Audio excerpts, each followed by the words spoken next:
Okay, please let me know how the audio is. I'm hoping that this is an improvement. Um, please let me know how the audio.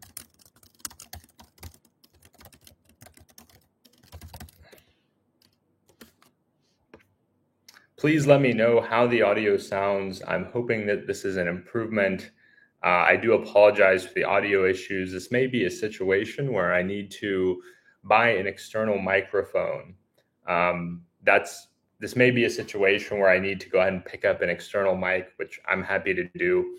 I can check some out on Lazada, just because I don't want anybody to have to suffer through bad audio, and I know a lot of people have better things to do than listening to not very good audio.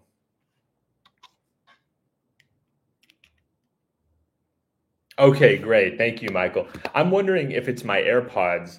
I have normally used these, and I'm wondering if just for whatever reason, due to age, they're a couple years old, that they're just, they're good for listening, but they're not good for doing streams. So yeah, it may be a case where the MacBook, the internal mic is actually good quality, and it's the AirPods that are giving that bad quality that just doesn't sound very good. But I really appreciate you letting me know, just because I know everybody wants to have good audio. But what are some other apps that I think are helpful? Of course, your standard banking apps are great. I have my Chase app. I also have my Amex app. What else? Messenger, like for Facebook Messenger. The Facebook app is useless, but the Messenger tool is great just to stay in touch with some folks. But that's something you should already have, so that's probably not as relevant. Airbnb. I don't know if you're booking an Airbnb or you'll be booking Airbnbs, Justin, but the Airbnb app can be helpful there. Probably another one that you already have.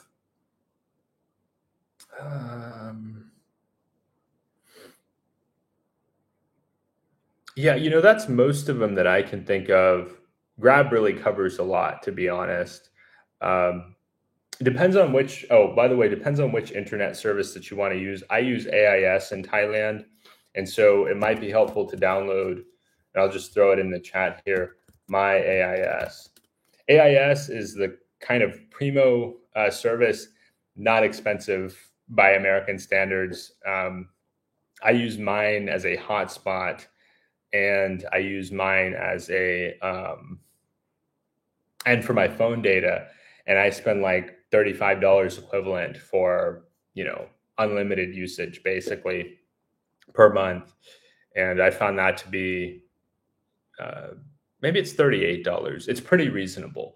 Usually the first payment's like $8, and then I pay $10 per week, because I usually use that first allotment up in a week. And then I go back and do it 3 more times.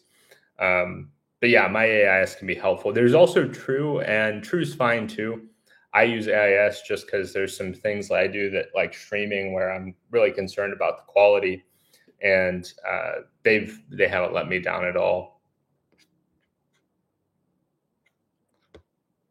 But how's the weather in the Philippines today, Michael? Are you guys getting rain today? I think the Philippines has, oh yeah, it looks like, just pull this up here.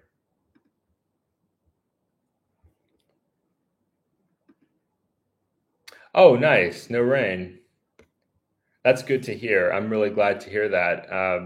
I've been talking to my buddy in, he's from Cagayan de Oro. And why don't we pull that up, actually? Let's see here. And share the screen.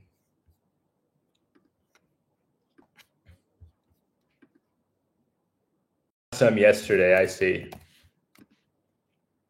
So he's from here in Cagayan de Oro, and this is where I started my Philippines journey. I mentioned this on the last stream, but he's actually working up here and just for reference for everybody that's just tuning in or maybe rewatching this is in Mindanao, and he's actually up here though working in Malaybalay, and so he's convincing me, like, just with that, Filipino hospitality and kindness, like, visit. So we talk probably, I'd say, every few months. He's a busy guy. He's got a family there in Cagayan de Oro, and he's got a full-time job. But at the end of, he kind of, like, in a respectful way, in a warm way, wraps up a lot of our conversations by saying, you need to come here. And whenever COVID happened, and I was in Bangkok during March of 2020, he was like, man, if you need a place to stay, just like fly to Davao and hop on a bus, come to CDO, you can just crash here. Like, it's totally fine. I didn't end up doing that for various reasons, but yeah, he's like, man, you need to come up to Malaybalay. He wanted to bring me up here last time because he was working up here last time with Comelec. I think it's like short for the Election Commission. So he helps with voter registration and stuff like that. Nothing that's relevant to me personally. I totally avoid getting involved in anything like that, but just to kind of give some of the background on him. And so he's in Malaybalay City, and this is, I don't know how you feel about it, Michael. I don't know if you've been to Baguio, but I'm hearing like Malaybalay might be the next Baguio in a way. I personally haven't been to Baguio. It's high on my list just because the idea of kind of a cool weather city is super appealing to me. To me, it's like almost like a secret. Like, you can live in Southeast Asia and you can still have a little bit milder weather. And of course, like in a place like Dumaguete, I've heard about Valencia having that milder temperature because you're up in the mountains. But yeah, it's just a cool city. And, I'm not a regular watcher, a regular guy, but he came through Malaybalay recently. And, signs like that tell me that really the word is going to get out about this city. And people are going to know more and more about it just with I've only been in a few places in Luzon. Yeah, I feel like you can't go wrong in Luzon because you have Manila, right? So you have the big city vibe. And if you need to do shopping or you need to fly or whatever it is you need to do, you can just go to Manila. So like if you're based in Manila, there's, what's the word? There's maybe a little bit less reason to run around the Philippines. Some might disagree with that. I personally haven't spent time in Luzon. I've flown through there, but for me, especially, these days, my first connection to the Philippines was actually my friend who works here in Malaybalay and is from CDO. And so that's why I was drawn to Mindanao. I know some people are concerned about the safety. There are, let's see here. I'll get into that in a little bit. I did want to share some more photographs, but it's just like, it's so beautiful. I need to, images.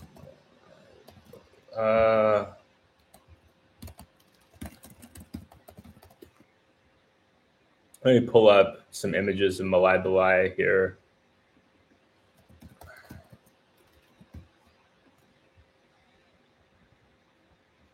So this is showing the city. I was hoping for, I guess I should be looking for Bukidnon province.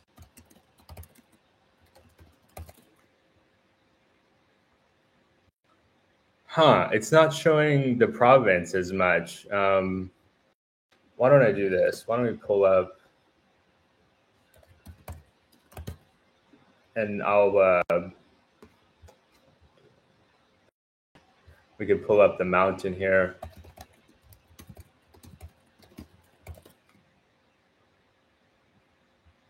These photos aren't necessarily. Okay, so this is a good picture. This is Camiguin. I've been to Camiguin, but I'm maybe just typing in Bukidnon will work. Yeah, it's so gorgeous. I've just you've got the fog there, and it's just so lush.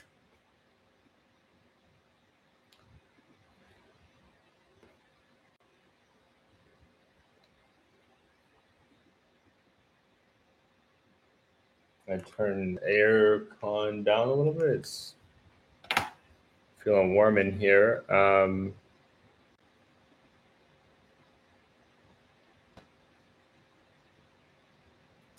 Okay, that's not what I'm looking for. Google.com/images. There we go. Okay.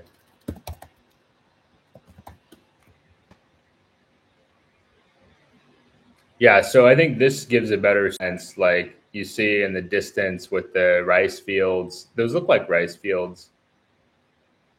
Malaybalay is like the farming capital, one of the farming capitals of the Philippines. And here we go. These are the pineapple plantations.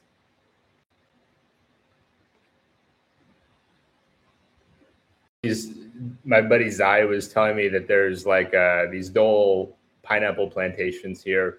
And I was reading online, the pineapples are like 20 pesos each, or you could get like 3 for 60 pesos or something like that. And just the color and the freshness, and they look perfect. Like they look like AI pineapples. They might be AI pineapples, but either way, they're just so picturesque. And there's a lot of produce in Malaybalay. Uh, it's just a really great location for that farming.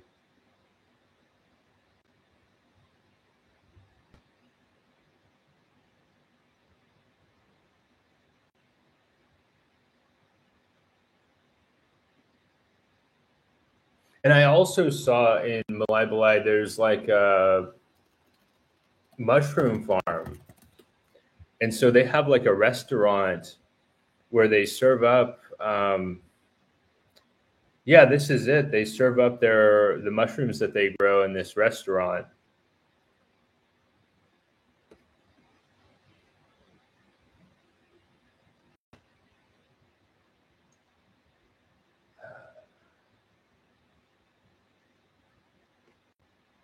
And what else did? Oh yeah, I guess we could this tab instead. So some people, might have some concern about safety. Most of that is like Western Mindanao, broadly speaking, the western part. This part of Mindanao does not seem to have a lot of the issues. My buddy said it's safe. I did not feel unsafe when I was there last time, although it is a risk that I do accept uh, just by going down there. But there's so much to see. Here we go. Yeah, that's just stunning.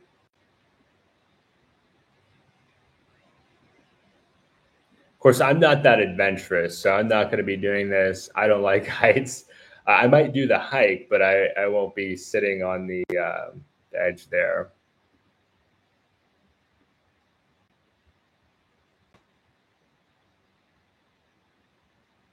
But let's go back. Wow. Okay, this is more in line. Finally, the pictures I'm looking for. So you have these beautiful valleys in between the mountains, the waterfalls.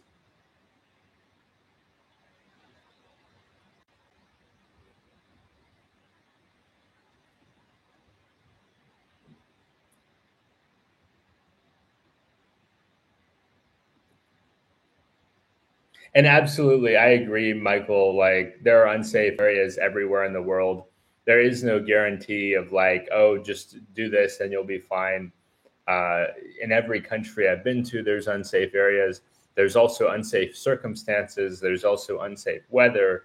There's, unfortunately, we can't control everything, right? And so we do take that risk on by traveling. But I think it's a calculated risk, and it's well worth it to see some of the stuff. Like, it's beautiful over pictures, but like in person, it's just a whole nother level. Like the Philippines, beautiful country, but actually being in Luzon, seeing the cityscape of Manila, going to the beaches of Batangas, like there's nothing like it. There's a lot to see in Luzon, and I definitely plan to make it up there in the future because there's um, from what I've heard, and I could be wrong about this, but um, well, I've heard that they don't get hit by certain weather patterns, at least in the eastern part of Luzon, that the western side gets hit with, like that. A place like Siargao, the surfing capital, is more prone to some of the inclement weather than the eastern parts of Luzon, and there's a lot of development in the western parts of Luzon. I got those mixed up. There's a lot of development in the western part of Luzon. I think Manila is actually on the west side. Let's back up here.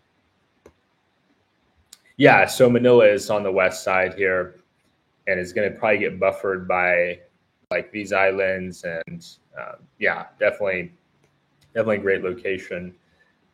But yeah, I'm definitely careful, and I'm not going into the the kind of the hotspot areas. I never had issue in Cagayan de Oro, and I don't foresee Malaybalay having as many issues. He's said you'll be fine. Don't worry about it. He's been working up there too for like 5 or 6 years. Never had any issues. It's like the thing I may have to do, and I don't know. Okay, wonderful. Yeah, West Side gets less bad weather. Yeah, I agree.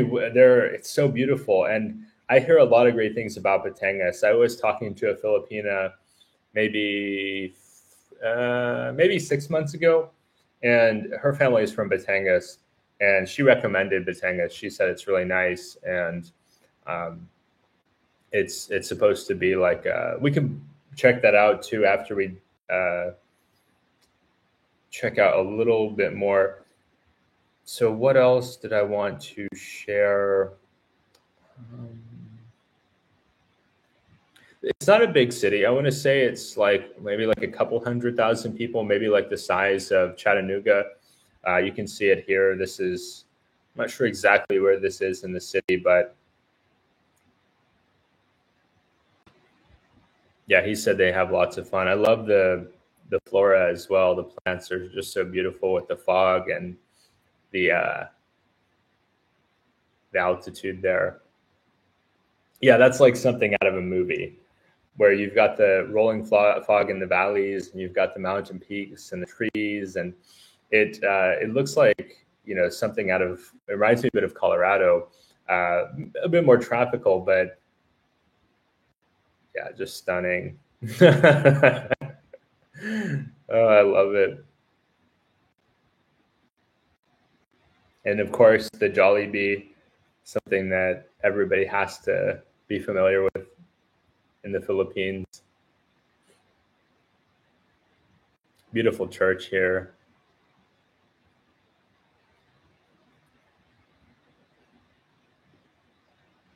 The one thing that I have heard to be a bit concerned. Okay, so you're in Tanza.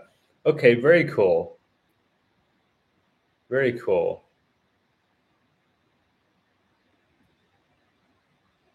Abbey. It's like a pyramid. But yeah, let's pull up. I don't know, go down to Batangas, and I can come back down here to looking at Mindanao a little bit later in the video.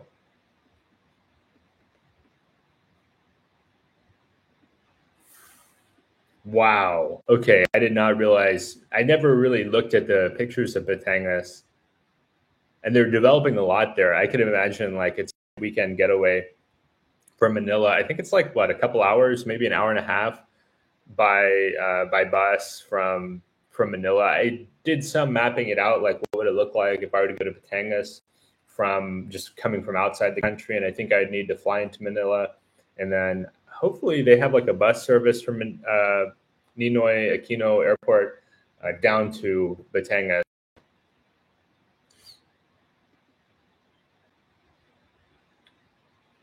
But yeah, this is just stunning.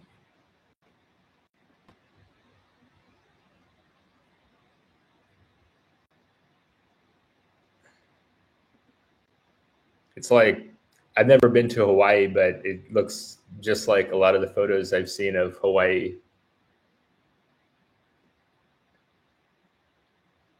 And here's a resort, beautiful resort.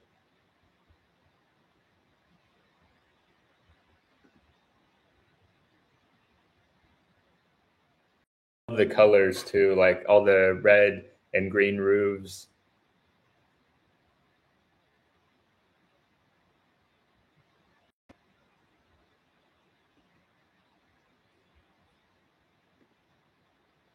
3 hours, so not too bad. A little bit longer than I thought, but not too bad. And I think if you're south of Manila in Tanza, then you should be able to get there even faster than somebody having to like navigate out of a place like Makati or BGC or like the old city Manila.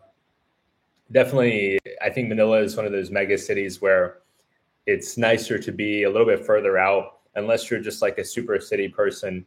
Then being on that like a little bit further out, you get more peace and quiet. You still have those urban conveniences, but you don't feel like you're dealing with like commuter traffic as much. Which I know, being here in Bangkok, it can definitely be a little bit disorienting to see this all these commuters in the city of 18 million. So there's like tons of commuters, and the traffic is just crazy here. I was riding on a bus the other night from, I was coming from the Platinum Fashion Mall, and it's like a 45-minute walk from my apartment, but I'm sitting on the bus for like an hour and a half and still not at my apartment. I'm like, okay, it's going to take another 40 minutes to get closer to my apartment. I'm just going to get out of here and walk. It was like maybe 1.5 kilometers or something like that. And that turned out to be a good decision. I think I beat the bus home.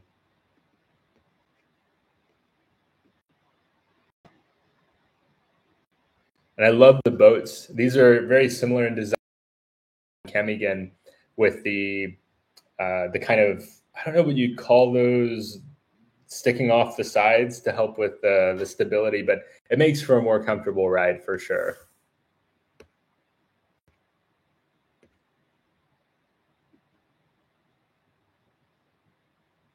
Stunning. And with the volcanic sort of rock here too, that looks like volcanic rock anyway, the kind of the gravelly sand.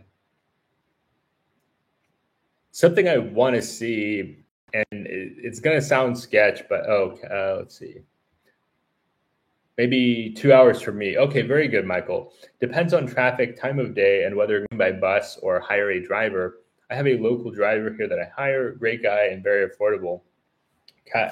Catamaran. Okay, yeah, that's great. If you have a good driver that's like reliable, you're not having to wait on calling up a Grab. Which I was listening to George and Heidi Philippines Antics stream earlier today, and they mentioned depending on the circumstance, you can really end up waiting a long time for a Grab. Like you can wait sometimes a couple hours depending on where you're at in the Philippines. I didn't have issues in Cagayan de Oro, but Cagayan de Oro is a much smaller city than Manila, where you have so much more need for drivers. And if it's somebody you know too, you can have banter and joke around with them, and you make a friend that way. It's just so easy to make friends in the Philippines, and being able to connect with the driver and like having somebody to kind of take your mind off just sitting in a car for long distances, like, are we there yet, are we there yet, that could get a bit old. And it's good business for him too, right? Like he's got a consistent customer that he knows is going to be able to cover his wage for that time allotment. And then maybe depending on where you're going or how long you're going to be there, maybe he can wait and then help you hoof it back, right? Get back to your house or go on to the next destination or wherever you need to go. So I think it's a great option to have a driver. And yeah. Hey, Tony, good to see you. Just enjoying a rainy day here in Bangkok, doing a live stream, showing some stuff from the Philippines. I'm hoping to get over there later this year. And yeah, just chatting with Michael a bit about some of the places that he's excited to go to. Batangas is on his mind, and I think he's going to really have a great time in Batangas. And these are called catamarans. So these catamarans are just so much fun, and like I love the viewing from it. Like I've been on a ferry in the Philippines from like mainland Mindanao to Cagayan de Oro, and I feel like your field of vision, I don't know how to explain it. Like being lower to the water, maybe you feel a bit more connected to nature. Maybe it's also not having quite as many people. Like the ferries tend to be quite busy. And so you're also trying to navigate, okay, where am I going to sit? How can I make sure people are able to get through? Whereas if you're on a small boat like this, then you feel closer to nature, closer, lower down to the water. But the viewing is great for sure. It's just like one of those quintessential Philippines experiences to ride on one of these, and that's something I really look forward to the next time I'm over there.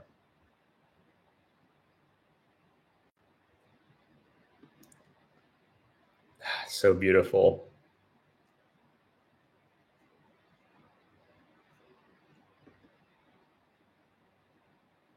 And this is like a Philippine style resort. They, what I stayed in Chemigan looks very similar to this. They have this like, I don't know how you describe it, but it's like you've got your rooms, but then the public spaces are bigger than the rooms. And so you have all these public spaces. When I was staying there, I met some interesting people from Sweden, actually. And it was really, I wasn't expecting it, right? I wasn't expecting to see other foreigners. Like, I think being in CDO, I came from CDO, which is not really a touristic city. You don't really see a lot of foreigners there. At least I didn't back then. I think there's maybe a bit more now. But it was interesting to see other tourists there and seeing people enjoy it. But yeah, it's like something out of a screensaver or a movie.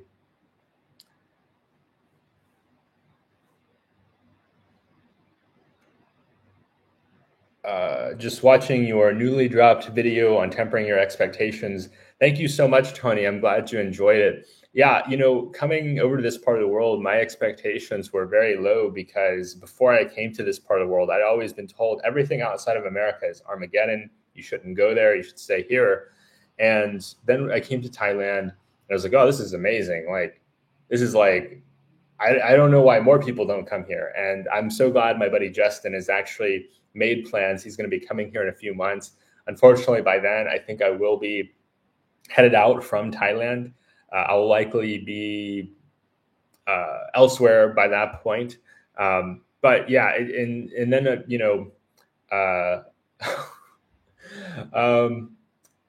and I'll get to your comments in a moment, Code. Having a good driver and being friends makes it good. We're now friends on Facebook, so I just message him and ask him if he's available on a certain day. Yeah, that's perfect, Michael, and that helps him plan out his schedule too, so he can maintain being booked and have that more consistency in his schedule where he's like, okay, awesome, I'm working like this many days this month, so I know I'm going to earn this much. I'll be able to help out my friends and family. People's I feel like the motivations are more clear in a country like the Philippines. Like when I was approached by people wanting to drive me around, for example, I'm like, they had their family with them, and they're telling you, look, I want to work just because, like, I don't know, sometimes it's always spoken, but it's like obvious, like, hey, I want to work because, like, I got my family on my motorbike here and working would help me to take care of them. I had similar experiences in Peru, meeting a guy named Freddie, who I recommend for anybody that goes to Cusco. Freddie was a wonderful guide. He showed me around some of the ancient sites and taught me about their traditions and told me how he and his family are moving back toward those Inca traditions from the more modern traditions. And I thought it was just really, really interesting to learn about his perspective about how it seems like in the modern world, some of us are rediscovering those traditions that help us feel grounded. Hi, Tony. Great advice for traveling and life more generally. Thank you so much, Tony. I really appreciate it. Yeah, I wish I could apply that same feeling back home. Sometimes when I'm back home and I'm paying so much, I'm like, look, I'm paying a lot. So like I expect a lot, but realistically speaking, my expectations should maintain low. One of the things that really sticks out to me, a piece of advice that Naval talks about, is have very low expectations for other people, have very high expectations for yourself. And I think that's a healthy way to go about things, because then you're not let down. And not just for other people, but other places. Like I had low expectations when I went to Phnom Penh because so many people that I talked to or read about online are like, don't go there. There's not much to do there. It's just not as good as some other place. And then I went and I loved it. I had the time of my life. I was like, wow, people know how to have fun in this city. Like it reminded me of New Orleans. Phnom Penh reminded me so much of New Orleans, like down to the French colonial architecture, the walkability by the riverside, the river town kind of vibe. Of course, at time and just charming. It really charmed me in a lot of ways. The only reason I'm not going back on this trip is just timing. I'm already squeezing so much into this trip that I don't know if I can do that again, but I'd be happy to go back in the future to Phnom Penh. But what's your thought on uppity, rude Anglo boomers in Thailand? Well, I think, just avoid them. And I think, not all people that are of that demographic are necessarily uppity. I mostly find all of my friends through online. So I don't really approach or talk to expats much outside of the context of people I know online, because when I go online, it may be helpful for you, Code, as well, to document your experiences and try to connect with other people, because I feel like, look, online, I'm able to see how people carry themselves. I'm able to see how people conduct themselves. And those are the people that I want to be friends with. And plus, if somebody likes my channel, then I figure they like me as well. So it's going to be a better experience. We're going to have more in common. But I don't let people like that bother me. I'm having such a good time over here. It's just hard to ruin it. And I don't ever have I feel like here I just don't have bad days. I might have a bad hour or two, or like an experience that didn't, pan out the way I thought it would. But the weather is usually pretty good over here. The people are generally friendly. It's hard to it's hard to put into words, but I just feel like I'm in such a good mood here. It's harder to bring me down over here as much as it is back home, where you feel like society is like constantly throwing up roadblocks. Because in an individualistic society, you have to have tons of rules, because people would just be at each other's throats without them. But in a more collectivist society, where people are more interested in cooperation or getting along, people just don't need as many rules. That's just my personal opinion. My personal experience here is that people don't really have to be taught how to behave over here near to the same extent that they have to in the West, where, people are going to do whatever it is they want to do unless they're expressly told it's not allowed by the law.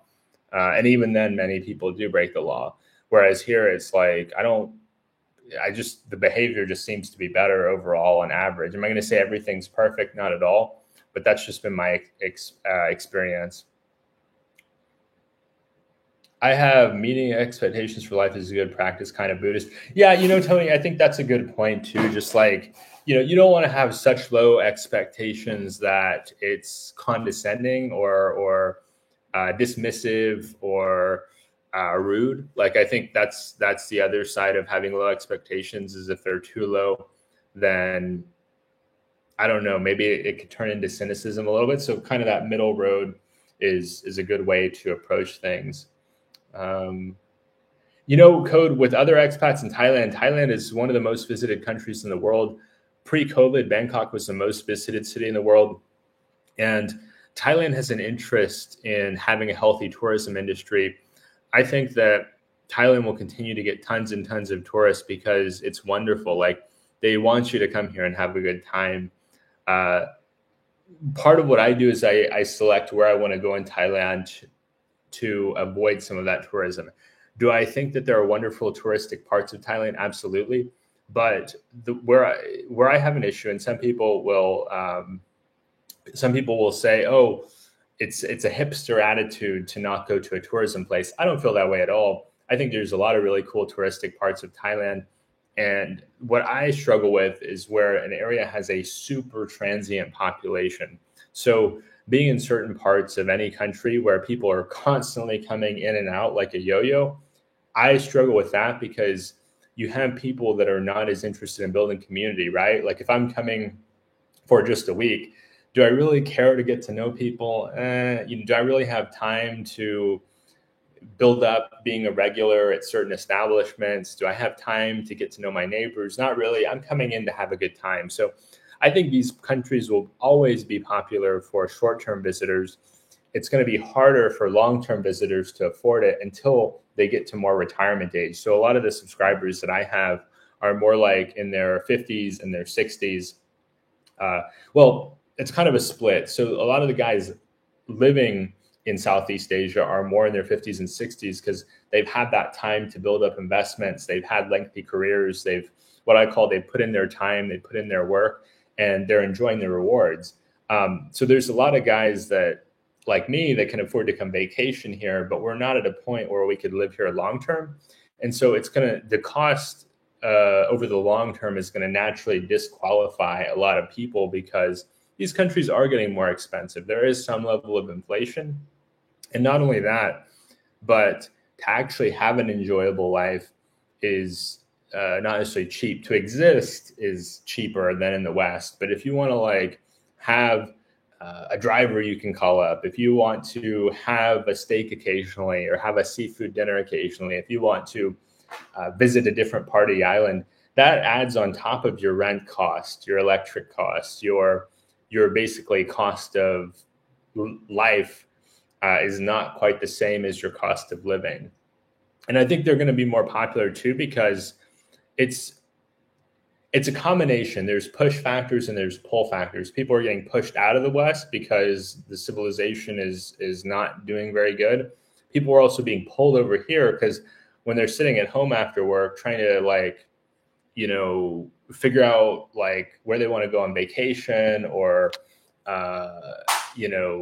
watch some good YouTube, like I've done on many occasions after a tiring workday. I'm like, well, I'm in this, big city in the West, like San Francisco area. And what's it called? I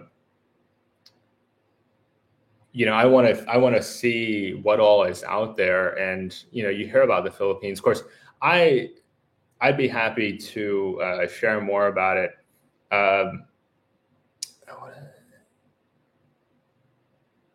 Yeah, Michael, I absolutely agree. Filipinos are very nice, kind, and helpful. They've all been really nice to me in my experience. And, the hospitality is there. The welcoming nature is there. I remember my first Filipino Christmas. How I actually became familiar with the Philippines was I was living in San Francisco and I started a business selling online. And I knew this guy, and I think he still lives in the Bay Area. His name's Jeff Hunter. I'll throw his name, Jeff J. Hunter. And he was a project manager at a tech company. And then he decided to start his business. And so he started this virtual assistant business, and he was doing a seminar in San Francisco and talking about his virtual assistants. And he's catering more to larger businesses and selling packages of teams of VA help. And a lot of virtual assistants, they are from the Philippines, right? Because just the dynamics, right? They have great English. Of course, the wage expectations aren't the same as what they would be for a VA in the West. And I was like, well, I just need one right now. So I'm going to go in these groups that he's talking about, Facebook groups, and I'm going to find a virtual assistant. And then somebody recommended, so I made a post, and then somebody recommended my buddy Zai. I brought Zai on board. Zai's based in Cagayan de Oro, and he worked for me, and he was working overnight. So when sales would come in, and sometimes he'd work overnight in the Philippines. And so when I was working on other stuff, he would be fielding sales and communicating with customers, and did a wonderful job. And I asked him, I was like, how much money do you want me to pay you? Just name whatever price you want. And we agreed on a price that was generous for Philippine standards, quite generous, and then also agreeable with me. Eventually, I closed the business for various reasons, but I stayed in touch with Zai, and I decided to visit him right before COVID. I was like, okay, Zai, I want to meet you. I know that we're not here in business. We're not in business together, but I really appreciate the help that you've offered to help me with all the work you've done for me. And I want to just meet and thank you and hang out. And so I hung out with him and his family in Cagayan de Oro. And it was just mind blowing how kind they were, like trying to give me the shirt off his back, like offering to pay for this nice meal that, is expensive by Philippine standards, and like trying to take me to Starbucks. And it just, it was a very humbling experience when I came to the Philippines almost 5 years ago. It was just extremely humbling. And it taught me a lot about the quality of character of a lot of Filipino people. And it taught me about their motivations. Like, he would show me every time I would send him a paycheck that he would show me he went and bought construction supplies. So he bought like the skeleton of his house in Cagayan de Oro. You've probably seen him, Michael, in the Philippines. And every time I'd send him a check, he'd be like, okay, I went and got concrete, or I went and got this or that. And he would like build a little bit more on his house on the weekends or his time off. And it was just so humbling. Like, I don't know how else to put it. And then when I got there, and then he told me about Kemigan, and we had such a fun time. And he invited me to Filipino Christmas, which was amazing. Filipino Christmas was so much fun. I'd had so many lonely Christmases in America by myself, sitting in an apartment, didn't have anywhere to go, didn't know anybody that I could spend time with. And there was like 30 or 40 people that came through I think it was his mother-in-law's house that we celebrated at. I met some of his cousins. People had flown in from America, and it was simple. Like, we didn't have, there was some basic cakes, and like we were drinking Red Horse, but it was just it was such a wonderful, close feeling of connection and joy and family closeness. And after we were done, it was maybe 10 o'clock or so. He gave me a ride back to my hotel. And I'll just never forget that. In my entire life, I'll never forget that Christmas. Probably the best Christmas I've ever had, if I'm being honest, was with his family in the Philippines, 2019.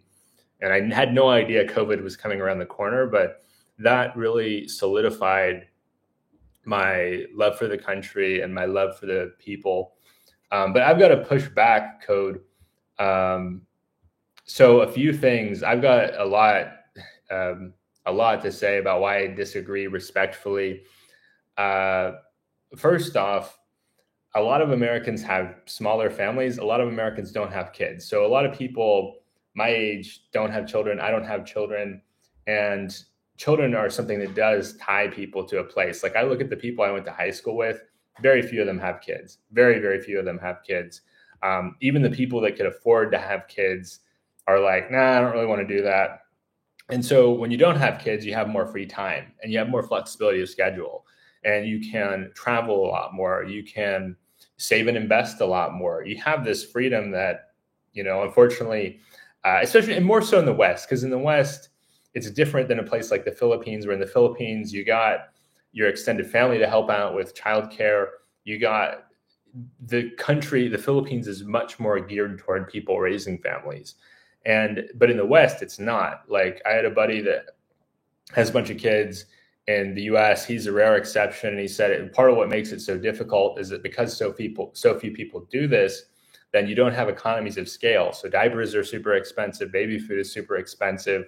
Childcare is astronomically expensive. And so when people don't have those ties, like, they have that free time to look around. I mean, I'm not going to name him by name, but my manager, I don't think he'd ever been out of the country. My manager at my last job, and me and one other guy on that team, like, had spent considerable amount of time abroad. So my manager then goes down to Colombia I think he was down there for a week, maybe 10 days or something like that. And he was blown away. He was like, wow, I did not know it could be this amazing and this economical. And there's tons of people, like tons of young men, 2/3 of young men are single in America. So when you say like the majority of people have families, like, yeah, they may have parents, but you can't expect people to give up like a beautiful life elsewhere to stay in America where it's depressing, like it's just depressing in general, and they're discovering and seeing all this content online, like, oh wow, so he was miserable in the United States just like I am, and yet he went over there. Like, you look at some of these videos, they've been viewed hundreds of thousands if not millions of times, and so it's like getting like Passport Bro, that's like common culture. A lot of guys are thinking, wow, I'm single, which, like I said, 2/3 of men in Western countries are single, but I can go over to this other country, whether it be in Colombia or Southeast Asia, Latin America, parts of Eastern Europe, and I can have a relationship. I can have a meaningful relationship with a woman that may be open to having a family. She's closer to her family. She doesn't think her, she does. People are not corrupted by like the greed and the money oriented culture of the United States. And I speak as a straight guy that's dating straight women, but I imagine a lot of women are also not exactly satisfied with the Western cultures, just the painful cost of living. There's probably a fair amount of women out there that are like, wow, I'd really like to have kids, but it's just cost prohibitive for me. Let's see what else.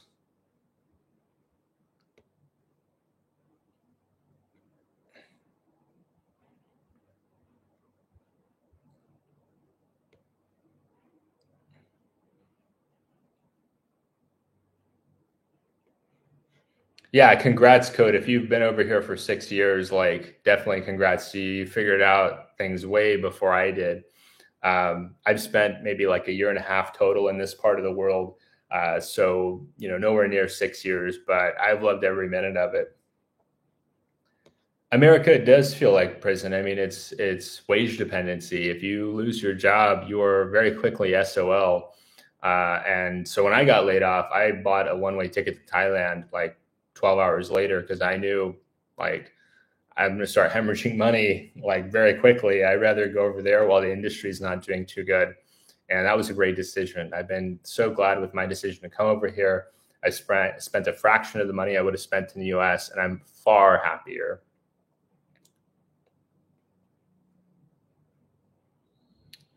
Yeah, Michael. So in Code, I've got a storage unit. I'm strongly thinking about just giving up all the stuff in it. A lot of the stuff in it belongs to, my mom, and who passed away when I was 8, and my grandfather. But it's like, you know, paying what I'm paying, like close to $200 a month, just feels like throwing money away. And I'm not going to ever see them again. They're gone. And I don't know, like, I'm trying to rent small apartments in America when I'm there and working because I don't want a big house. I don't want to buy a house in America ever. I don't want a mortgage. I don't want to pursue the American dream, whatever that means these days. And so, like, I don't really feel like I have much attachment to America. Now, if I were to relocate long term to the Philippines, it would be economical to throw all that stuff in buy-in boxes or get like one of these big storage containers and just put it on a boat. That's something I might do, depending on how my long-term move goes. But yeah, I don't want to be paying that when I make my long-term move because that's just chewing up money.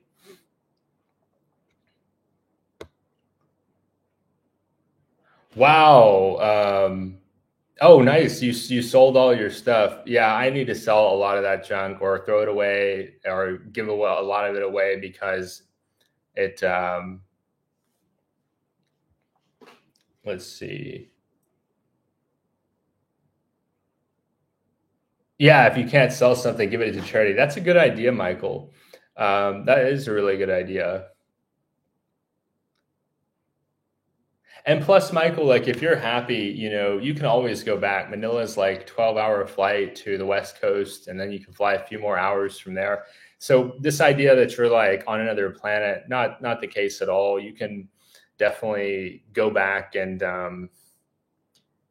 anytime you want. It's you know, I feel like with internet technology, you can maintain a lot of those relationships well. Anyway, you can pick them up and call them anytime you want. You can you can video chat, like you're able to maintain more contact. And also, I feel like I'm in a better mood for those relationships. I've been off and on no contact with some of my family. It's a different scenario, Michael, but if I'm working 40, 50, 60 hours a week, and I'm sleeping, 40, 50, 60 hours a week, there's not a lot of time in there to be social, right? Like there's a lot of days where I've worked so much and talked to so many people in sales. I don't really want to have a conversation. I'm just not really in the mood to have a conversation. If the day, if I've gotten rejected 30, 40 times, having a conversation on top of that can just be exhausting. And if you're happy, that's what's important. Life is too short to be unhappy. And I think a lot of people are in the West feeling unhappy. And, I think it depends, Code. Like, yeah. Okay, that's a fair point. Latin America, Eastern Europe. Yeah. I mean, this is the thing is as the United States gets worse, and a lot of people are saying, oh, collapse. I don't think it's going to collapse. I think it's just going to decline to a point where it's not as appealing. You look at certain countries that are not doing as well as maybe they were in the past, like Argentina. Argentina was one of the wealthiest countries in the world 100 years ago. Not the case today. And you can survive in Argentina. There's plenty of people that are surviving, but the poverty rate went from like 2% around the year 2000 to now it's around like 35%. And so there's going to be a lot of people that if they've got resources, they're going to be like, okay, do I want to stay here where there's all these issues? I still have my house. I can still get food, but like, it's not exactly safe to go out at night. I can't really, I have to build a tall gated fence in front of my house, which, America is just going through some rough times and it's kind of a slow ship in the sense that it's not going to be fixed overnight. And I think a lot of people feel that way now where it's like hard to deny some of the deep rooted issues in America, especially for young to middle-aged people. Like America's in this situation where a lot of the older people are happy and a lot of the younger people are unhappy.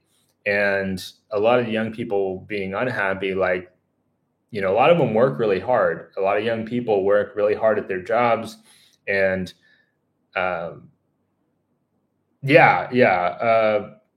Michael says, and I'd love to comment on this, Michael, same story. I got my notice of layoff in July 2023. Yeah. So I got my notice mid or late May, and I was officially laid off end of July. And I was on a plane at the end of June. So after I got notice, but before it was official, I was on an airplane coming over here.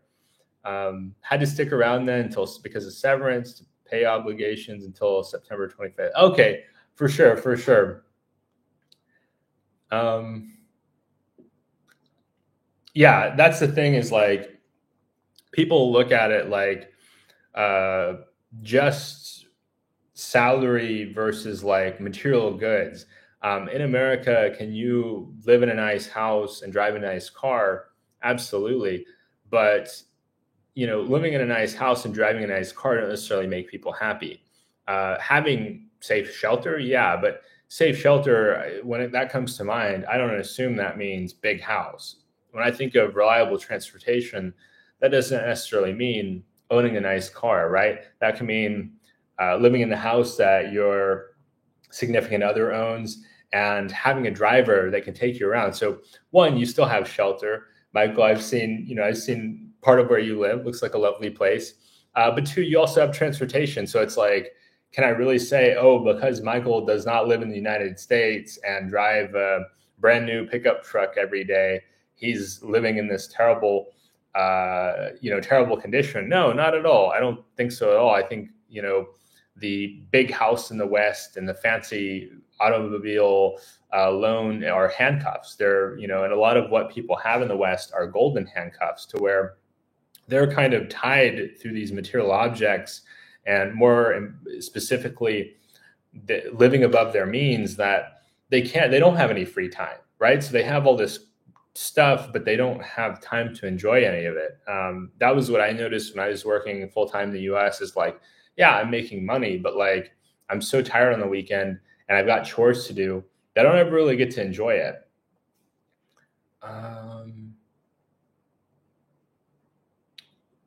And also it's also like options, right? So like if I'm in the United States, I can't control the weather. So if it's winter time in the United States and it's getting dark at 4 p.m. and it's rainy and cold all the time, I can't just turn it into a sunny day.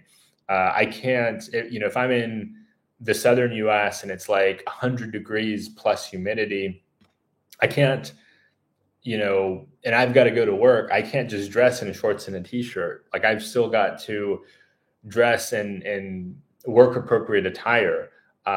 If I feel like crap, like, yeah, I have some sick days, but like realistically speaking, if I'm being judged based on performance, which in sales, IT, you're being judged on performance, you can't just take the day off if you feel bad every single time. Yeah, no, I live out of one backpack. So when I started traveling, the first time I came over, I brought a suitcase and I brought a big backpack. And as I've traveled more and more, I'm like, okay, just standard backpack. If there's anything that I need to buy, I'll buy it when I get over there. Clothes are accessible here. Toiletries are accessible here. And it's just so much easier that way to just live out of one backpack. It does get heavy with my electronics, with my laptop, with my iPad, with my DSLR camera that I travel with. So it can be a bit heavy, but I'll just usually leave it at my accommodation and just carry what I need to carry. And yeah, Michael, if you've, moved into the financial stuff, like that's part of the freedom plan, right? Is to make your money from the Western economies and enjoy it in an economy that doesn't have the artificial inflation that you have in the Western democracies that makes your money disappear as fast as you can earn it.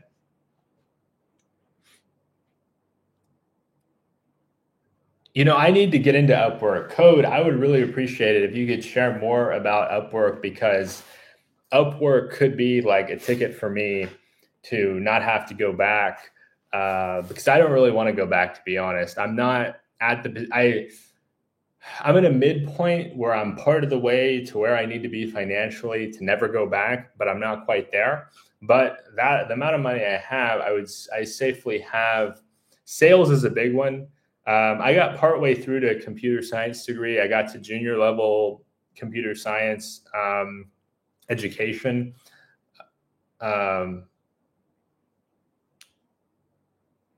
Yeah. And Michael, I'm hoping, I've got one crypto that I'm loaded up on. I mentioned Algorand, not a recommendation to anybody to buy it. Performance has honestly been terrible. I kind of wish I'd spread it around more into other cryptos. I sold a crypto to fund my Latin America trip, which was not the ideal, but I did it.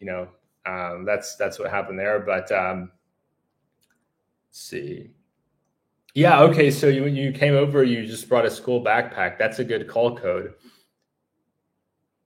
And you as well, Michael. Okay. That's definitely reaffirming, because, sometimes I don't, to be honest, I don't really miss things back home as much as I thought. There's mainly like, a couple of things. Like I wouldn't have mind bringing a better audio setup.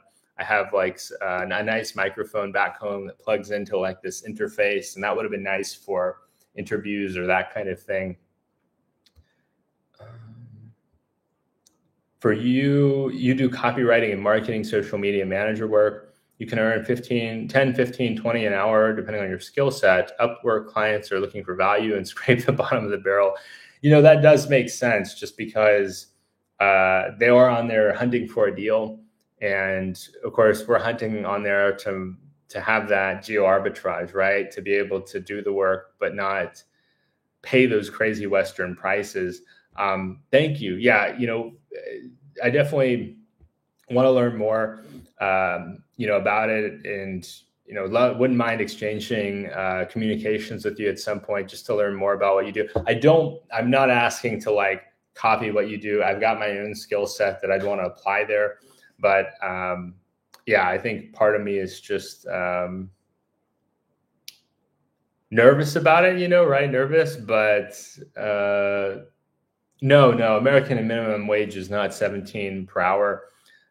California is trying to get $15 an hour passed. I think they maybe got it passed, but $7, and I think it's like 7.25 in my home state. I think in Tennessee, minimum wage is like $7.25 per hour. If you are a waiter or a waitress, then it's more like, I think, $2.25 an hour. But it's probably going to go up because you can't really live on $7.25 an hour.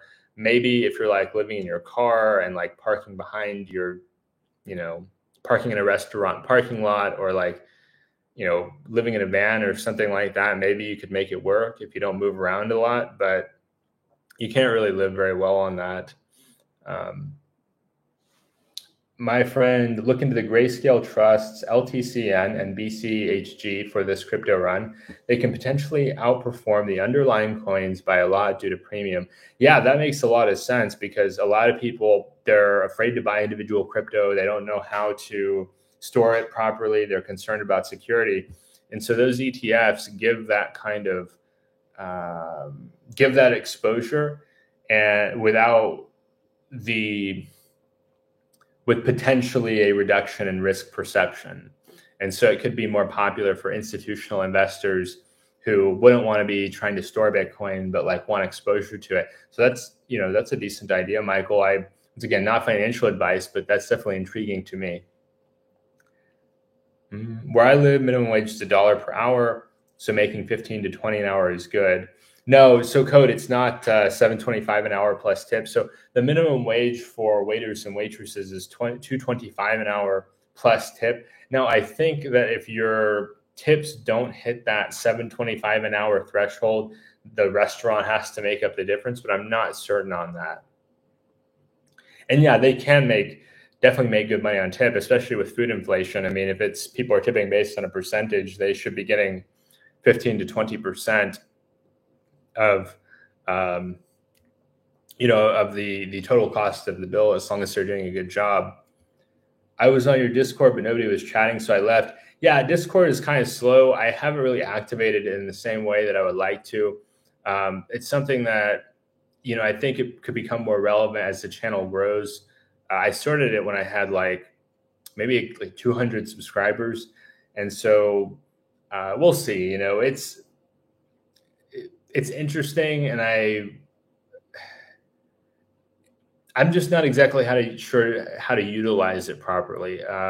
YouTube is something I'm a lot more familiar with. I've been watching YouTube for 17 years now. Geez, I can't believe that. I started watching it in middle school, and it's a tool I'm very familiar with, where Discord, I'm just not as familiar with it. I was playing poker in a casino for a living for 5 years. I tipped the waiter $5 a day. I was paying $150 a month in tip. That's a good point, because if he had you and maybe 20 other customers or something, like regulars paying him a similar amount, yeah, he can make a decent living back then. I mean, now of course cost of living is higher, so the tips are probably higher. But yeah, that's an understated thing. It's something that if I can't get back into tech, maybe I could go into the service industry and just stash away all of my money and get to the point where I've got that monthly income and, help support. Really, so there are remote SDR jobs. I need to look more into those. Like, my ideal would be making Western SDR wages. I don't really want to work overnight though. So that's where compromising and being willing to work for the lower wages, at least getting more experience, it's not a bad idea. I'll think about it. I think I kind of want to get out of sales and apply some of my sales skills to other roles, because with sales, it may just be like the roles that I've worked. But so I was an SDR before. So I was actually a senior SDR. And before that, I did sales operations work. I wouldn't mind getting back into sales operations work, because it's more my speed. It's more, you don't have the pressure of quota, or nearly as much quota pressure. You get to do more tech stuff as opposed to like cold calling and cold emailing. There's some elements of sales that don't really agree with me as much. Like, it's hard that, there's a propensity to try to get the meeting or the sale at any cost, and with a tech set of skills, then uh, so yeah, ideally I'd like to take my sales skills and pivot um, from there. Yeah, okay, that's a good point. I'll learn more about it because I wanted to go into that anyway, and I would have if I didn't get laid off. I was hoping to move into those roles, like, more along the roles of marketing or something like that.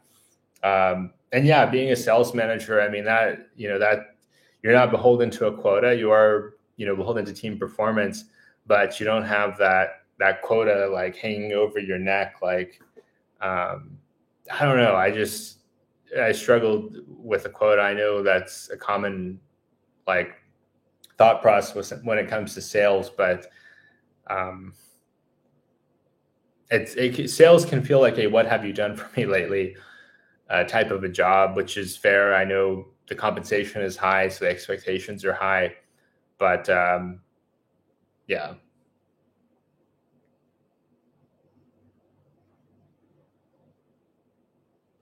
Uh, Title was senior SDR. And I guess I could throw my resume up on there too, explain like, hey, I've got this set of skills. I've also, have some exposure to YouTube. Uh, and, could always throw, throw the offer out on my channel. Like, hey, if you are interested in these skill sets, just, no pressure, but I've got them on offer. Because that's not something I thought about before. Michael says, I know you're not asking me. Systems engineer. Okay, very cool, Michael. And then this is kind of the long shot, but like it's tough because I don't really want to go back, but part of me thought, why not, instead of finishing the bachelor's in computer science, get a master's in IT, which I looked at some programs, and then, maybe try to find like a totally remote systems engineer job. I've heard of some people in the United States having a process where the company says, okay, you got to stay here in person for 6 months. You can go fully remote after you show that you're able to handle the responsibilities of the position, and you're able to, you're able to stick with it. You're able to meet our expectations, and we'll turn you loose. So that's something I've thought about. Of course, that's an expensive investment. That's like a couple of years of time, probably 30, 40K for tuition. But, that sounds like an awesome job, Michael. Like, I regret not studying IT. I actually originally thought I wanted to be a lawyer. And then I spent time around lawyers and realized I don't want to do this. And as a lawyer, you're kind of bound to your home country to some extent. I know there's one lawyer that I can think of that breaks that rule. I can't think of his name, but all of you have probably seen his videos. He's in Mindanao, or his wife's from like Davao.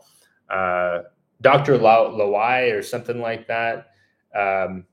He's a lawyer, but he pivoted to where he's got like a firm back in Nashville, actually, of all places.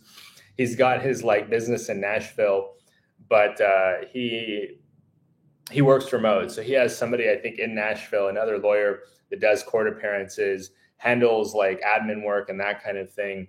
But, he prefers to live in the Philippines. And so he doesn't make as much money as he'd make if he were based back there. But what he does make, of course, goes way farther in the Philippines, has a way better quality of life. Yeah, I think it's definitely the ideal is to make, if you're not financially independent, like in your case, Michael, or Tony's really close. I think Tony's like a few years out from hitting that point. Then if you're not at that position, then making U.S. wages and then living in the developing world is a better call. Yeah. American companies, they're really concerned about data security and privacy, and especially with so I worked in financial technology before I left, and the financial technology companies and the banks are super, there's a lot of pressure on them from a regulatory perspective to lock up that data, to control who can access that data. need to keep scrolling to give you guys some thoughts to look at, but to to just have that security, because there's, as soon as they make a mistake, there's going to be a lawyer going after them. Hey, you exposed my client's data or something like that, which is fair. But that's partly why is in the United States, they're extremely averse to litigation. 95% of the lawsuits in the world are filed in North America, and they would have no problem going after, technology professionals, businesses, for missteps or mistakes.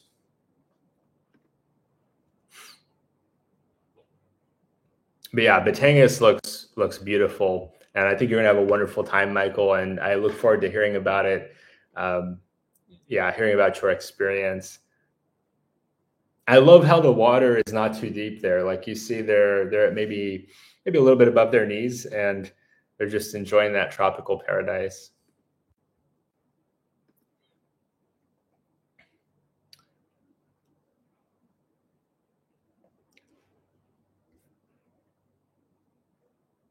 My dating life in Thailand, it's been okay. It hasn't been as much of a priority for me. Uh, I use Tinder. Like, I've had some fun here, just like, casual hanging out and stuff like that.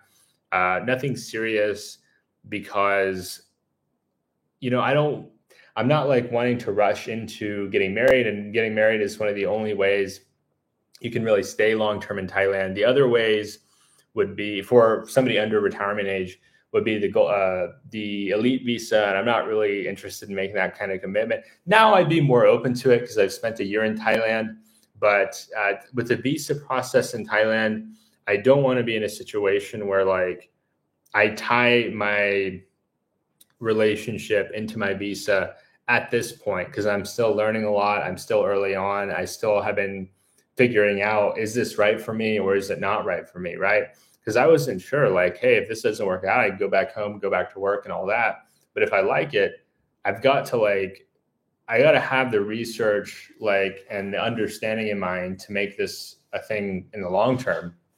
And so that's, yeah. I mean, in Thailand, I could be in a relationship. I was supposed to have a date last night, but I didn't sleep well Sunday night, so I just canceled it. It's the language barrier is difficult in Thailand. So it's fine for having fun. Like, if I want to meet somebody and have fun, that's very easy. To have meaningful conversation or meaningful connection is a bit more difficult.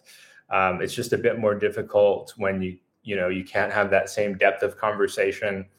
I do have some Thai female friends that, I'm fairly certain would be open to dating me, but I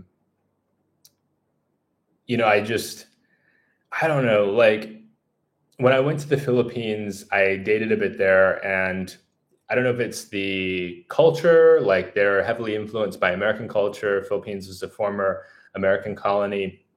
I don't know if it's the language. A lot of Filipinas, especially in the big cities, medium to large cities, speak great English.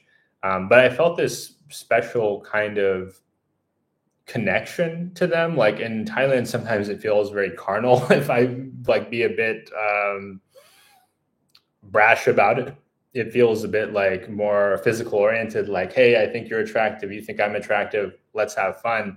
Whereas in the Philippines, when I dated, it felt like there was this genuine connection there. And I just connected really well with them. Yeah, I wouldn't want to make a local wage in Thailand. I mean, you need a work permit. By the way, they bust people all the time working without permission here. And if you want to start a company here, you've got to hire 4 Thai people. It's not exactly easy to do that long term. Thailand elite visa is 25K or so, kind of brutal. I mean, it is, it's expensive. If you don't speak Thai, for example, I don't speak Thai, you don't necessarily get access to some of those other layers of Thai society.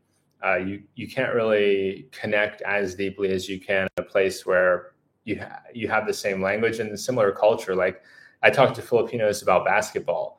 I don't really get to talk to Thais as much about sports. Like, I like Muay Thai, but Muay Thai is a niche thing here, whereas in the Philippines, and you do see a lot of gyms in Thailand, but in the Philippines, you see basketball courts everywhere. You see people wearing basketball jerseys. People follow the NBA. Like it's very much part of the culture. And in Muay Thai, it seems more niche and underground. Like none of my Thai friends are into Muay Thai, where all of my Filipino friends have some interest in basketball.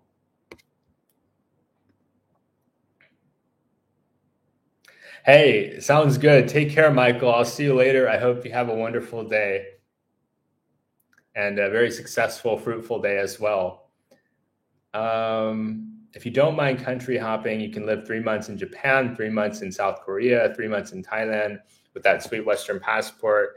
Yeah, that's a possibility, but like if I'm interested in pursuing a relationship, which I am interested in if I go to the Philippines, it makes that kind of cycle harder. And if you have a US passport, you don't really have to do that in the Philippines, right? I currently, it may change in the future, but currently you can stay up to 3 years on tourist visas, fly to Bangkok for a day or a weekend, fly to Kuala Lumpur and go right back and start that process over again.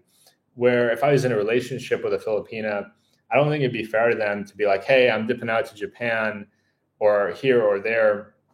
And, and then they might not want to travel. They might not want to be away from their families. I may not want to cover the cost of all that, right? Because, it's expensive to travel as a couple or with a family internationally. Do they have a passport? Okay, let's get them a passport. Okay, are they going to get stopped at the airport because there's some issues with there's some issues that everybody can be familiar with, that everybody's familiar with as far as Filipinas not being allowed to leave. And for good reason. I respect all the rules and the regulations, the requirements, have no problem with any of that. That's what they've determined makes the most sense. And I support that. But, if you're having a relationship, it's not as friendly to the travel lifestyle. And I do see a fair amount of traveling couples break up because they just have different interests. They're going different directions. One partner wants to go back home. One partner doesn't. And, that can throw a wrench in the plans. For your next comment, all I'm going to say about that is that was not my experience. I personally have preferred to date more professional women who are not professional in the bad way. Professional as in like they are career oriented. Yeah, and sorry, Bob Saget, I'm going to respond to your earlier comment because I knew you said something, but it like just slipped my mind. Did I hear you're down to just a carry on and have been able to stay that way? Yeah. So I just do a carry on. There's a few things like if clothes wear out, like I don't know, this shirt is a little bit worn out. I just go and buy a little bit more, throw the old clothes away, and keep on rolling. I prefer just a backpack because it's a lot easier for me to move around with a backpack. I find when I bring too much stuff, I forget stuff. So like I'll forget something in a taxi, or I'll forget something on the train, or I'll forget something in the airplane. And when I have just one backpack, it's like, okay, everything I own is in this thing. As long as everything goes in this thing and I keep this thing with me, I'm good to go. When I've got two bags, okay, now I have my backpack. I have this. What's in this? What's in that? And it just gets to be stressful. But it took me a long time to build up to that, Bob Saget. It took me a long time to build up to that. When I first started traveling, I traveled with a lot of stuff. I'd go for a week and bring stuff for like I was moving there almost. And I just found it to be time consuming. It's also expensive, paying an additional 25, 35, 50 bucks, maybe 60 or more dollars these days for that extra piece of luggage. And I wouldn't use that stuff, right? I just felt like it was overkill. But I don't blame people when they're still getting in the swing of things to overpack. It's a natural thing for a lot of people, but it's something I have phased out. But yeah, back to what you said, I was saying, yeah, I prefer to date women that have some kind of job or career, and they tend to be more concerned about that. I think some guys that may be interested in totally provincial people, that may be a bigger risk.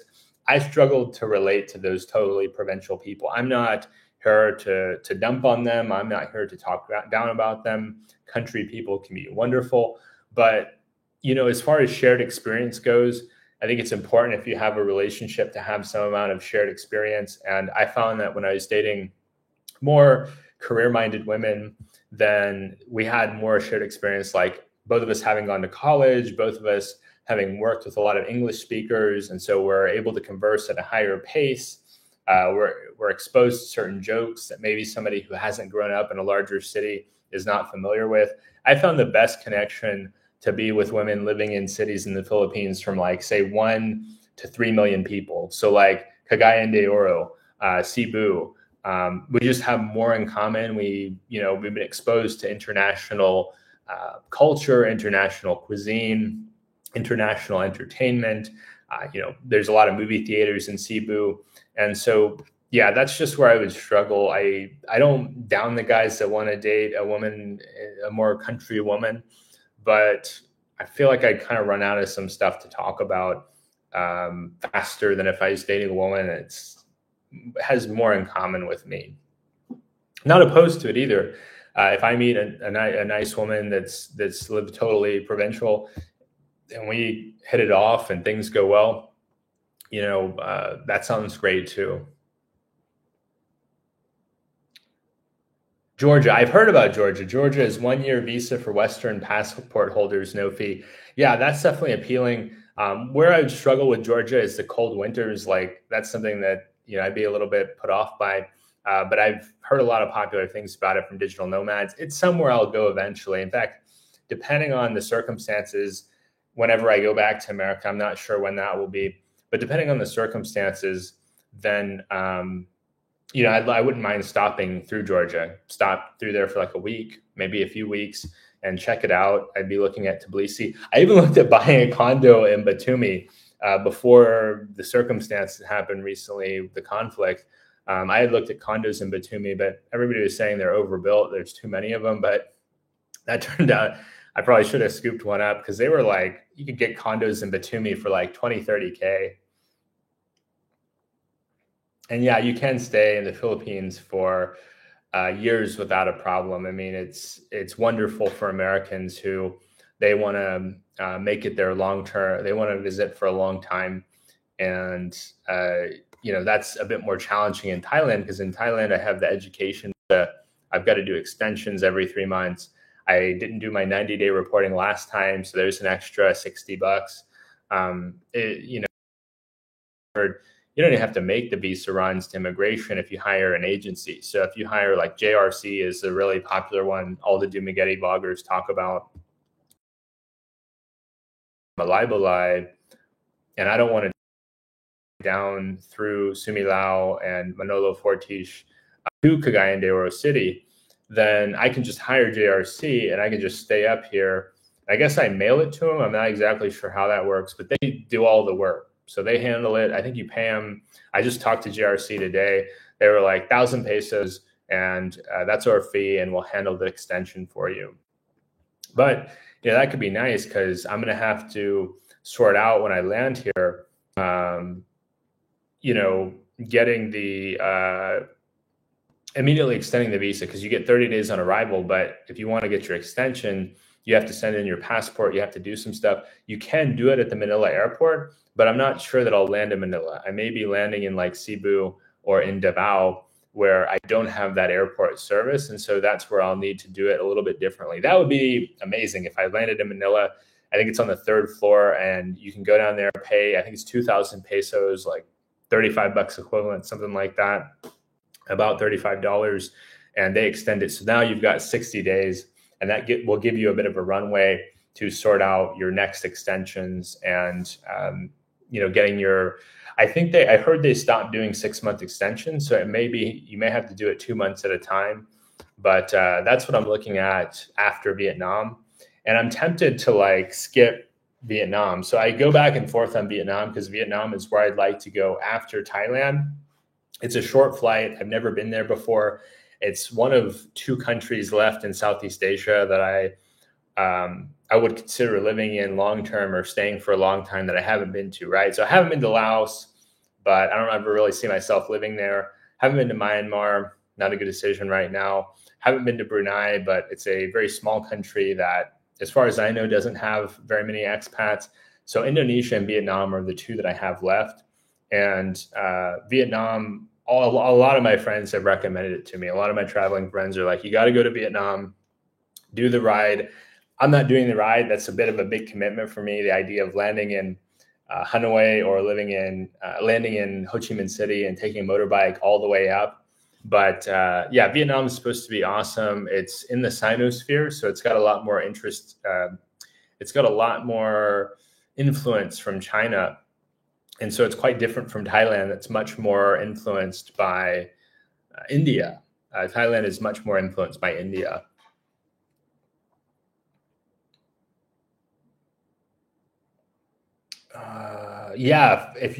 Starting a family in the Philippines, maybe even get a second citizenship. PH Expat Prepper, he's got an interesting channel, and I see him in the chat and some of the channels I follow. He's actually getting close to his citizenship. So it's been in the 2 year. He's been going through part of the process for like 2 years. It's just working its way through the courts, but he's actually planning on getting Philippine citizenship in the near future. I think he's fluent in Tagalog, and he's an American, and he's just a really interesting guy. And I think that sounds ideal, having a second passport, having a second citizenship, having that sense of peace and security that, hey, Philippines, they may get so many visitors in the future. Their goal right now for this year is 10 million. They want 10 million tourists this year. They may reach a point where they feel like, hey, this tourist visa, it was something that we needed in the past, but now that we've drummed up all this interest, maybe it's something that we don't feel as confident in, moving forward. Carrying a huge hiker backpack, I think it also makes you stick out. There's some bad guys throughout the world, and when they see somebody with a big hulking backpack on, they immediately know this is a tourist, and they might try to target you. They might try to pickpocket you. It's also kind of hard to navigate with. Do you feel safe in the Philippines, like around Cebu? Yeah, I've never been to Manila, so I have not heard the most flattering things about Manila code. I've flown through there, and my experience in the airport, I just to be honest, I walked through the terminal, and there's this food court area, and there's this guy mopping, and I have to walk through there because where else am I going to get through the terminal? And he gives me a dirty look and a tut or something like, dude, I've got to get through here. I don't care that you're cleaning, no offense, but this is one of the busiest airports in the world, in a city of 25 million people, the most population dense city in the world. And I got the sense that Manila is just very, very busy, and I don't know that it's for me. So I didn't go to Manila at all. I have interest in some of the surrounding areas, but Manila proper, I think that it would be a bit too overwhelming for me, just based on the population density, based on how many people live in Manila. It's, I think it would be too much for me. Do you feel? I feel safe in the Philippines. I'm not super. This sounds terrible, but I'm not super worried about my safety. To some extent, I have what could be described as a fatalistic attitude about travel. This attitude is part of why people in the Philippines are cheerful. Is if something bad happens, it's like, it's up to the, my faith. It's up to the Creator. And if something bad happens, so be it. That's kind of how I feel about it. Like, I'm doing what I love, and if it's the end of me one day, so be it. Like, I know that may sound crazy or unfortunate, to some people, but I'm so grateful for the time that I've had and the experiences that I've had. And if it has to come to an end, I compare that to how, family members of mine, they came to an end in the States, and they went out very unhappy, and, they were just so unhappy with their lives. And it's like, I don't want to go out sitting in an office chair, 30 years from now with a big bank account. Oh, look at me. I'm the big shot, sales guy, or I'm the big shot, professional, and this and that.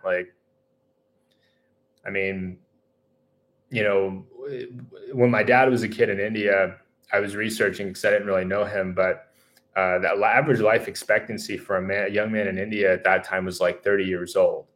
And the average over the course of human history is something like 10 years old. So I'm not super worried about my safety. I will say I didn't feel super unsafe there. I was cautious, right? I didn't go to some of the more rough areas. I did go to one area that was, you could perhaps call edgy, but I went there with a buddy and he's like, look, you're fine here with me.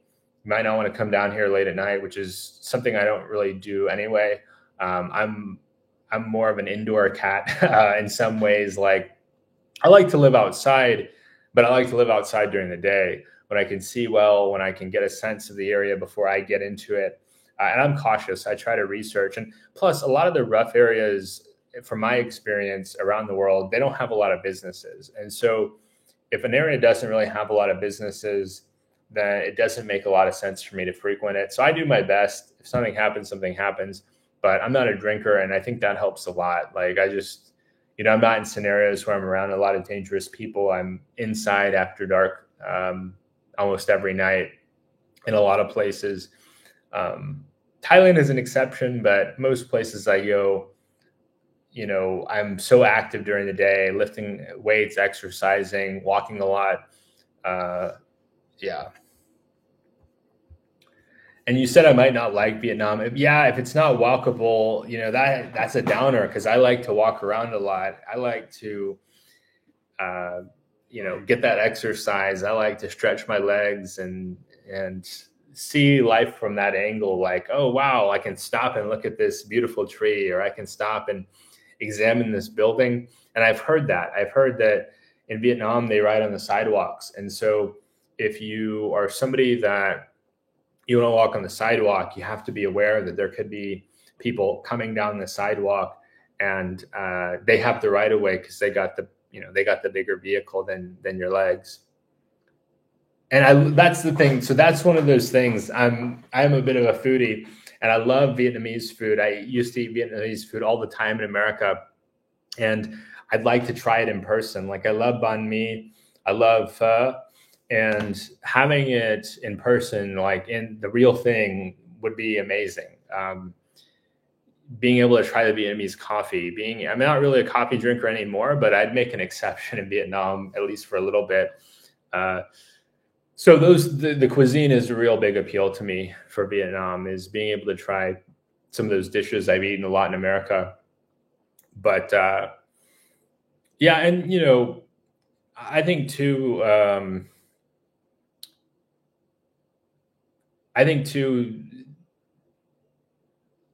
Being in a country that is more influenced by China would be interesting, just from like a cultural perspective.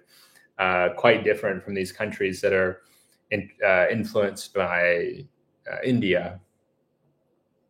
And I've heard the English is more limited there. I have, like I said, I've never been there, but Philippines is the least visited Southeast Asian country by tourist volume. Yeah, I mean, I'm okay with that. I think that part of what makes there's a few reasons that affects Philippines tourism. One, the top reason I think is cost. It's one of the most expensive countries in Southeast Asia to visit. It's not part of the mainland. You're flying out to the middle of the ocean. You don't have the mainland infrastructure, right? So if you're trying to get goods there, everything has to be flown in or boated in. You have, what's the word? You have high population density, you have high birth rate, right? So some of these countries in Southeast Asia have declining populations, which takes pressure off the real estate. It's kind of hard to charge a lot for real estate when you've got fewer people each year that, are putting pressure on it. Where Philippines, tons of people are having kids. I remember when I was there 4 or 5 years ago, there's kids everywhere. The cities are designed around it. They've got play places, they've got family meals, they've got all these things that are very uncommon in the US. Like it's rare I see a family meal in the United States. When it's, McDonald's, a lot of the McDonald's I've driven by in the US have closed down their playground areas because people just don't use them. There's just not the young people there to utilize those spaces. Bob Saget asked, do you rent motorbikes or rely fully on public transportation, Bolt, taxi? So I'm all in on public transit. I don't rent motorbikes. That may change depending on where I go in the Philippines. Thailand is not the place to learn. In my personal opinion, I tried when I came 6 years ago, but it was just so overwhelming. Like I started driving on the wrong side of the road. I can't really operate it because I was trying to learn in Chiang Mai, and Chiang Mai is the second largest city in Thailand, so it's very dense and it's just not a good place to learn. Whereas in the Philippines, I think if you found certain areas that are much less population dense, and you have a friend with you that speaks English that can teach you, like I'm not saying it's safe because it's not a matter of if, it's a matter of when you wreck, but you have more things working in your favor there. But I'm still hesitant to do it. I may do it if I go on an island tour, if I get my buddy to give me lessons for like several weeks straight or something like that. But it's something I'd want to ease into. But no, for the most part, I rely on public transportation, walking, taxi, private taxi or Bolt, Grab. I just trust the local drivers a lot more. Especially in the cities, like in the cities, I won't drive at all because it's not patterns that I'm familiar with or are really feel comfortable or confident in operating safely in that kind of environment.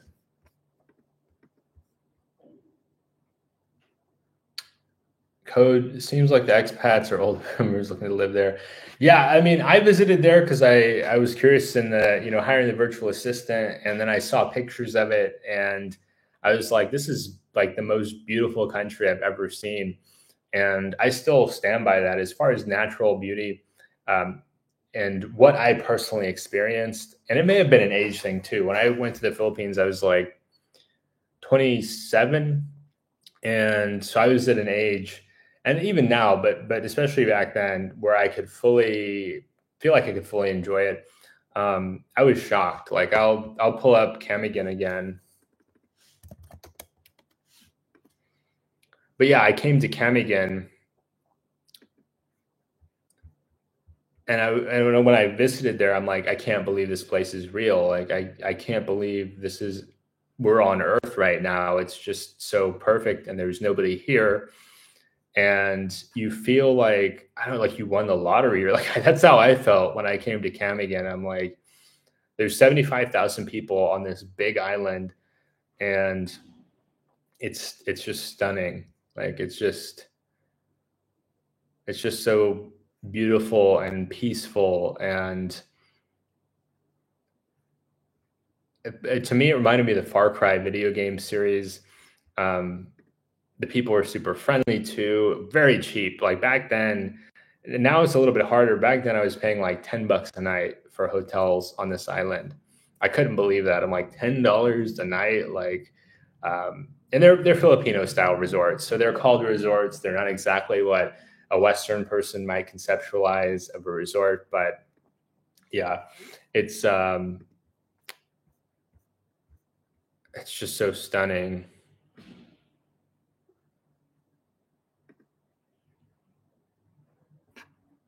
And you ride over here on a catamaran, and there's like 10, maybe 15 people, but you find your own stretch of sand, you go out in the water. And I watched a video where somebody saw a banded crate, one of the most venomous sea snakes in the world, but they won't bite you unless you really, really mess with them. I mean, it's very rare for somebody to get bitten by them, but this Australian guy, saw one in these waters at this island. I saw seahorses. I also saw clownfish in these waters.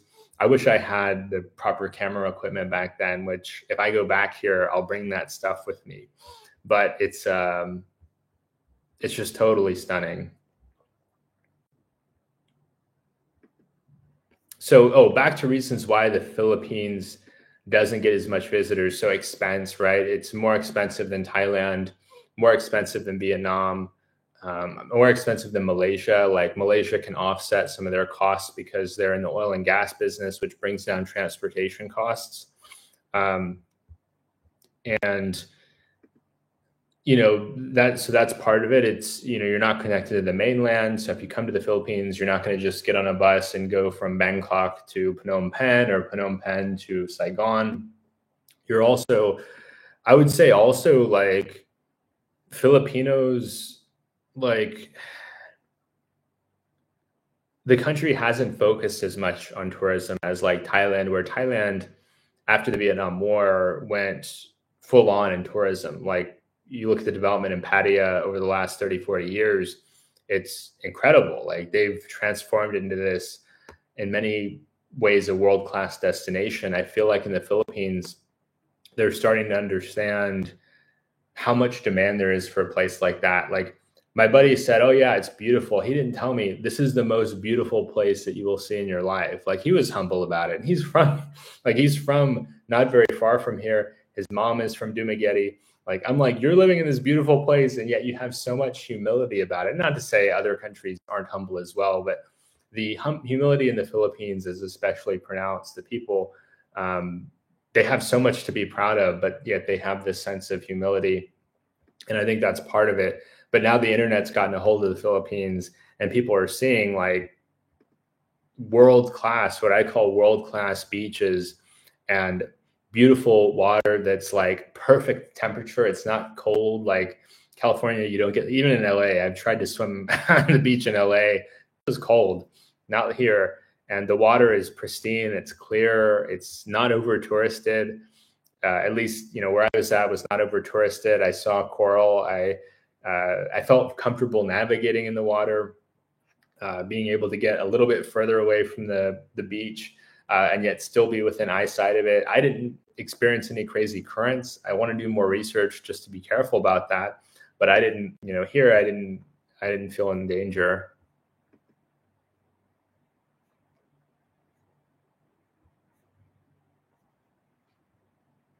God, it's so beautiful. Yeah, the Philippines nature is gorgeous, and I think that contributes to the happiness. Like, how can you be unhappy looking at these palm trees, looking at the beautiful water, looking at the beautiful mountains? There's something I didn't do that I'd like to do next time is mount the Hibok Hibok volcano hike. You have to be careful. From what I've heard about the Philippines cobra, extremely dangerous snake. But I mean, look at that. It's like volcanic jungle. And you see the clouds like hanging around the top.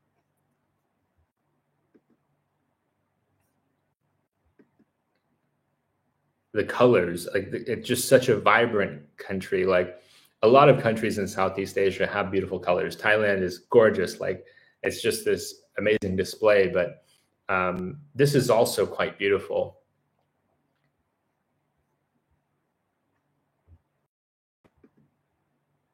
And I also say ease of navigation. Like, in the Philippines, in Thailand, there's trains, there's buses, you can get taxis almost anywhere in the country from anywhere in the country, except for the islands.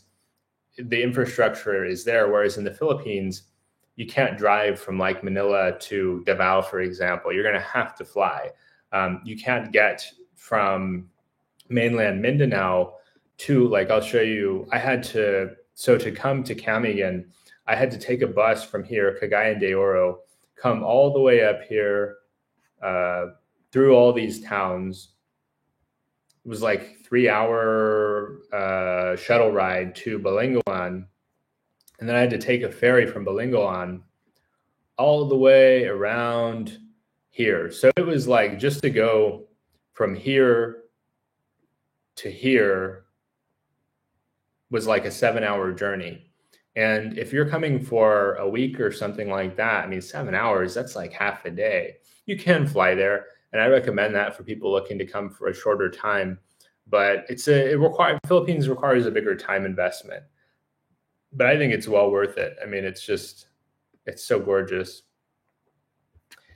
Yeah, Philippines, it's not, I think it sometimes gets this reputation for being cheap. Your rent can be affordable, but everything else can be quite expensive. And Manila can be just very expensive. And so that's part of what people are concerned about, is like, hey, if I'm coming and I'm super budget conscious, the Philippines can be budget friendly, but if I want the most budget friendly options, I wouldn't call it the most budget friendly place. But I love it. I mean, I love it. And I learned so much from the people there, just about the way they operate. And like I said, what they prioritize, what they think about, what drives them. It's such a beautiful place. And there's a lot to discover. Like it's deceptive in that people think like, oh, it's islands, so it's small, but there's 7,000 islands and they're different from each other. So like Mindanao is different from the Visayan region, different from Luzon up here in the north. The weather's different. The activities are different. You have a lot of variety in the Philippines. Like if you want to have a patio-like experience, you've got parts of Angeles City here. If you want the big city, you've got Manila. If you want this tropical paradise, Bohol is awesome. Camiguin is awesome. If you want if you want a modern city, I've heard Iloilo is like really, they've done a lot with the urban planning there. And you see here, like, I mean, that's a nice looking bridge there. That looks like a really nice bridge. And I've heard it's quite orderly in Iloilo. This is a beautiful footpath. I'd love to go walking on that sometime. And some of what makes it expensive is the remittances. So like 10% of the Philippines economy is like people sending currency from outside the country. And so when you're looking to exchange your currency in country, you don't have the same level of demand for it as you do in a country that doesn't send quite so many people abroad. Like your exchange is going alongside niece Josephine who's working in Dubai, or nephew Jeffrey who's working in the United States and sending money back. Whereas in countries like Vietnam, you don't have quite so many overseas workers. And so that money, I think this is part of what contributes to the higher cost there, is you've got a lot of money coming from outside of the country into the country. And that's part of what drives up costs, is the costs are not directly tied to, many of the costs are not directly tied to local wages. Another expense is just transportation. Like if you want to have, I remember when I was there 5 years ago, I was in Cebu, and I was just curious, what does a steak cost at this restaurant? I think I was at, where was I? I may have been, there's an IT mall. I think it was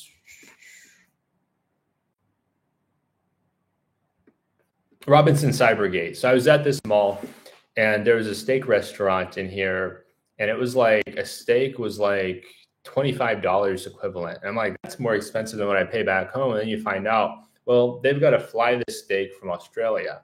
So not only do you have all the normal costs of making a steak in Australia, but now it's also got to be flown over here. And so there's things that, because so much has to be brought in from elsewhere, it also drives up the cost there, because the price of oil factors into all of those things.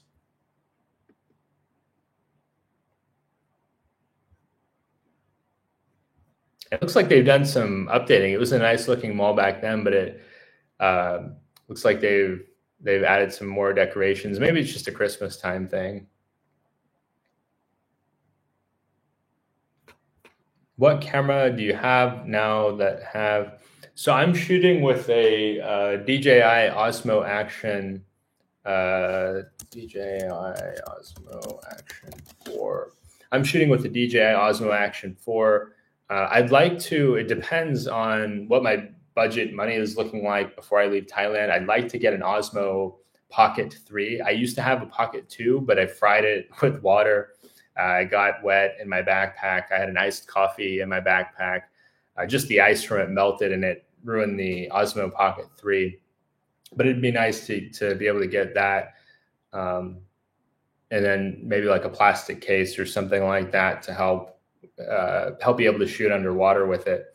But yeah, I think Filipino people are very friendly, and the Cambodian people are very friendly too. I want to give Cambodians some credit here. Cambodian people were super friendly to me. Like I had one woman that was like, "Hey, I'm happy to be your guide, show you around Phnom Penh." I had another woman that, came over and we hung out and had some fun. And she was like, "Look, I just want you to have fun here." I had another woman who was telling me about her hotel. Like I went and had chicken soup at her restaurant. Her restaurant's like right next to the Phnom Penh airport. And she was super friendly. We've stayed in touch ever since. She's drop dead gorgeous. Like I have no idea how she's single. I mean, she is like, there's a lot of beautiful women over here. She's gorgeous. Like, but the Filipino people are super friendly. Got to fly all the foreign food to the Philippines. I like Filipino food, so I'm one of those strange foreigners that I really enjoy the food in the Philippines. It's different. I'll say it's not what a lot of Western people are used to, but I loved it. Of course, I like seafood. I'm used to Asian foods. I like rice. I like eggs. I like chicken adobo. I like there was a bunch of places I went. It was like 200 pesos for all you can eat chicken wings. And there's a place like that in Malaybalay too. But in California, it's $3 for one chicken wing if you buy 12. So I looked at what does a dozen wings and fries cost in Bay Area, and it's like they want $35 for a dozen wings and fries. Like no. Chickens aren't that special. Chicken meat isn't that luxurious. But yeah, so let's see. Is it more developing? Yeah, I think it is. Philippines is more developing, especially outside of like Manila, Bonifacio Global City, than a country like Thailand. But the people's friendliness combined with the English, like people in Thailand are friendly, but sometimes you can't really speak to them. Like I've had a bunch of experiences in Thailand where people were super nice and helpful, but we couldn't really communicate. Even have plenty of dating experiences in Thailand where she doesn't speak English, I don't speak Thai. We still had fun, but combining that friendliness with the English makes for a lot of magical experiences. And I did have a lot of magical experiences in the Philippines. I went to Philippines in April 2022, just after COVID lift, but it was dead. But now they walk around the Philippines Mall and it looks really alive and nice. Yeah, I think COVID really hit the Philippines hard.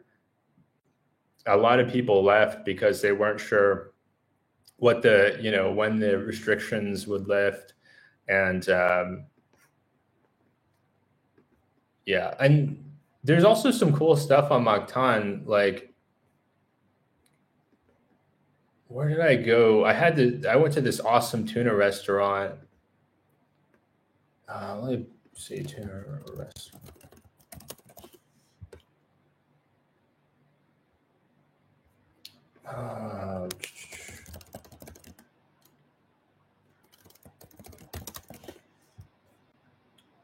Tuna Republic. Okay. Yeah, let's go back here.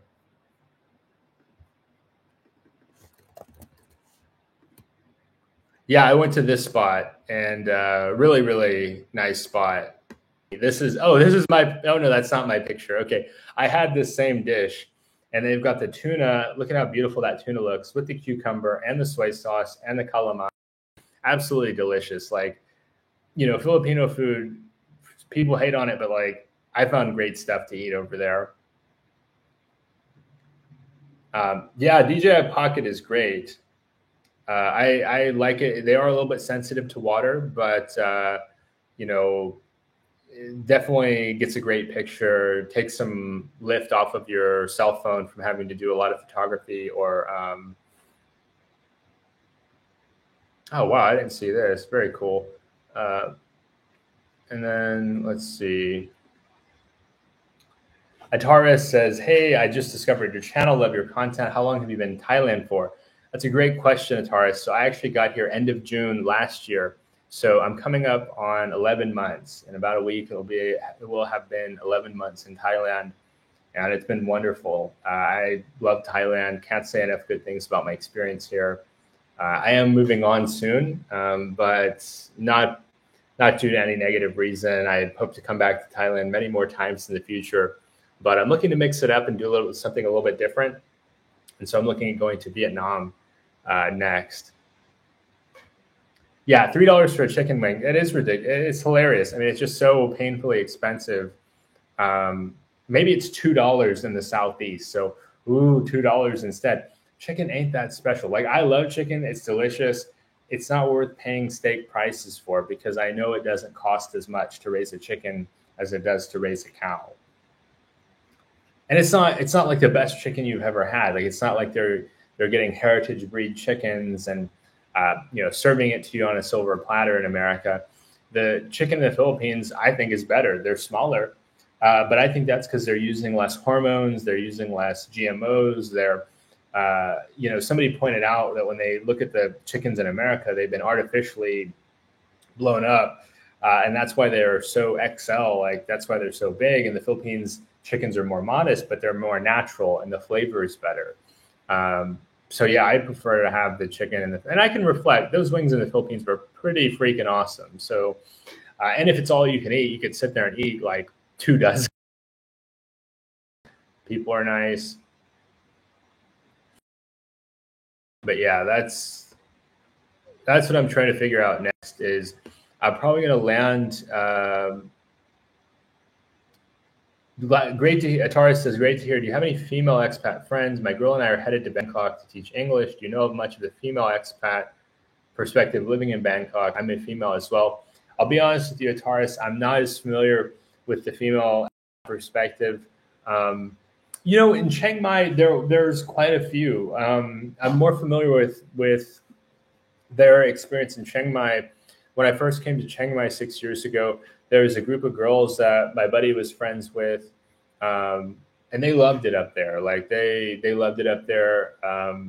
They had a great time. They were teaching at different schools, and I feel like they had a good experience. Bangkok, you're probably gonna, what's the word I'm looking for? It's not going to be as quite interconnected. Like Chiang Mai, in some ways, feels like a small town if you're coming from a really big city because it's like maybe 2 million people in the metro. So I think the teachers stick together more just because it's easier to get around town and the schools are not as far apart. Bangkok, it being such a large city, then you may feel like, hey, I want to get together with people, but it's a 30, 45-minute train ride. Maybe it's an hour bus ride or something like that to the other part of the city. So I think she's in a relationship code. So I think Ataris has a girlfriend already and won't be looking to date. And speaking of that, I don't mean to assume Ataris. You may be, you may be within the LGBT group. I think that's very welcomed here in Thailand. I'm not, I don't have that preference, but at the same time, I don't see any issue with it. I don't think anybody here is going to judge or mistreat you for that. I think you'll blend in. There's so many Western people here, and Thai culture is very open-minded, non-judgmental, very Buddhist, such that I think you and your girlfriend will have a wonderful time here. I would say checking out meetup.com could be helpful. Like if you and your girlfriend have a certain, like a certain activity that you're interested in, and maybe you're into coding or you are interested in painting or you have some kind of hobby, then you'll want to be more, what's the word I'm looking for? You'll want to be more, you may need to do a little bit more legwork. Like in Chiang Mai, it seems like in some cases of the social scene. Oh, okay. You're not LGBT. Okay. So maybe your female friend is uh,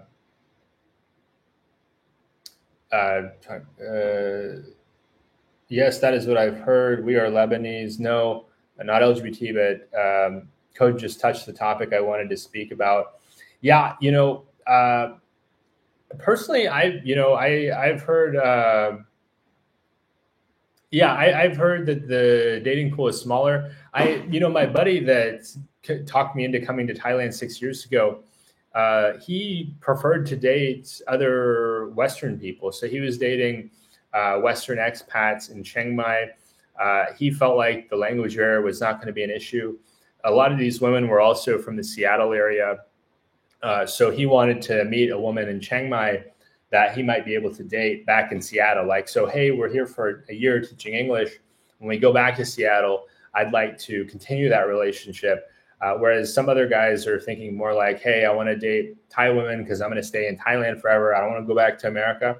So, yeah, I think, there is a smaller dating pool there. I think that, yeah, that's quite busy. 5, 6 days a week. That's quite a busy schedule. Um, and you may just keep an eye out. It doesn't hurt to introduce yourself to other people. Although post COVID, it feels a little bit strange to do that because we all got in the habit of keeping to ourselves a bit for following those COVID uh, protections. Yeah, Thailand is fantastic. And I've heard that too. To add to what Code is saying, Ataris, I've heard similar things or read similar things online. More specifically on Reddit, I think going on Reddit and reading some of the threads um, from female expats, and I also consider. I'm sure on Facebook now. I don't know because I'm not female, but going on Facebook and searching female expats Thailand, you should be able to find some groups on there of other female expats living in Thailand that can share more about their experience and help to inform you of the dynamics and like what it's like to date as a female expat in Thailand. I think there's there's potential out there. I think also like what's the word? How to put into words? Like I think some guys may assume that if there are some guys that come to Thailand to date, and that's not top of mind for me. But there are some guys that might assume, oh, hey, she's Lebanese, maybe she's from a Western country, she I struggled with dating back home. Maybe I would struggle dating her as well. So you might have guys that are interested in you, but they feel like, well, a nice gal like her, wouldn't give me your number back in the West. So why would she give me your number, here in Thailand? So you also have some people that have Western guys that may have been burned by negative experiences that may be single and may be attracted to you, but maybe a little bit, what's the word? Once bitten, twice shy about approaching you and having interest. And there are guys that are open to that or interested in that because, yeah, wow, exact words. Yeah, that may be interested. They may have had a negative experience with a local lady. I mean, I know that after I had the end of a relationship last year, with a Thai woman, like I was like, I don't want to date another Thai woman because it was very passionate, but it did not. It ended in like heartbreak, and so after that, I was like, I can't do this again. Like there was so much attraction, and I broke it off with her just for sake of discussion. But like it was just like I don't want to feel that way again. Like I was so attracted to her, and it didn't work out, such that like I don't want to repeat that experience. And so yeah, there's that too.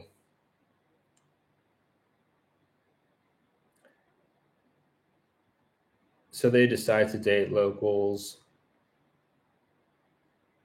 Yeah, and also for what it's worth, I have a friend of mine named Matt. Matt's from Bangkok. He's Thai, and he's dating a Western woman. They've been in a relationship for like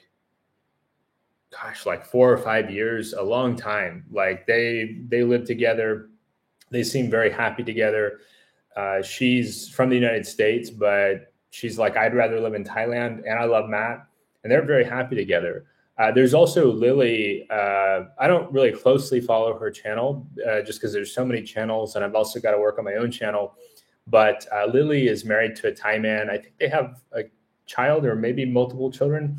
So her channel might be worth looking at. I think it's like Lily's Life in Thailand or something like that. Her channel is much bigger than mine. She's probably got over 100K subs. But she certainly gets a lot of, okay, so you're familiar. Yeah. So she's one of the people that comes to mind when I think about a woman from outside of Thailand dating a Thai man.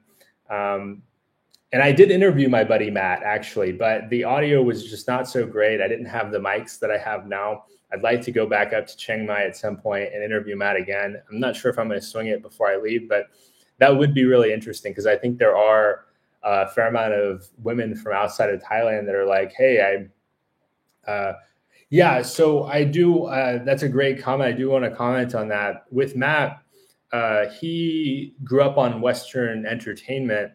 And in his own words, by the way, he's told me many times, I don't come from a rich family. So I think a lot of people assume, hey, if a guy speaks great English, he's probably coming from an affluent background. In Matt's own words, he didn't. And so with his girlfriend, she's not like, oh, I'm dating this like high society guy. He's just like a normal guy. He teaches English. And he, what's the word? Like, so yeah, so he just learned English through watching English entertainment and then taught himself and then dated a Thai woman or dated an American woman. And so there are Thai guys, like the level of English is increasing and improving in Thailand. And there are going to be some guys that they're curious about dating a Western woman. They've learned English. I would say your luck increases in cities like Bangkok or Chiang Mai, where there's a lot more Western tourism. There's a lot more people coming through from from other countries. Yeah, and you know what? I'll take a look. I'll take a look at my clips because I may just upload it anyway and just say like, hey, you know what? Audio is not perfect. Let me know what you think. If this audio is crap and you don't want to listen to it, I'll pull the video down because I still have those clips on my hard drive. But yeah, I think you'll definitely find there will be more, more, what's the word? More guys in a Bangkok or a Chiang Mai. And you might try some of the dating apps as well. I know people have mixed feelings about the dating apps, but you might throw in your profile, hey, I'm interested to meet a Thai guy. We can speak in English. You may, with Matt, like he communicates very, very well. I can joke around with him and I enjoy talking with him. He's such a calm person. He has just such a relaxed and peaceful demeanor. I feel like there's a lot of depth to that friendship for me anyway. I trust Matt really well. Like we've never argued. We've never fought about anything. We don't ever have a difference of opinion. Like he understands I love Thailand. I think it's one of the best countries in the world. I don't think of it as a contest, but it's among my favorites.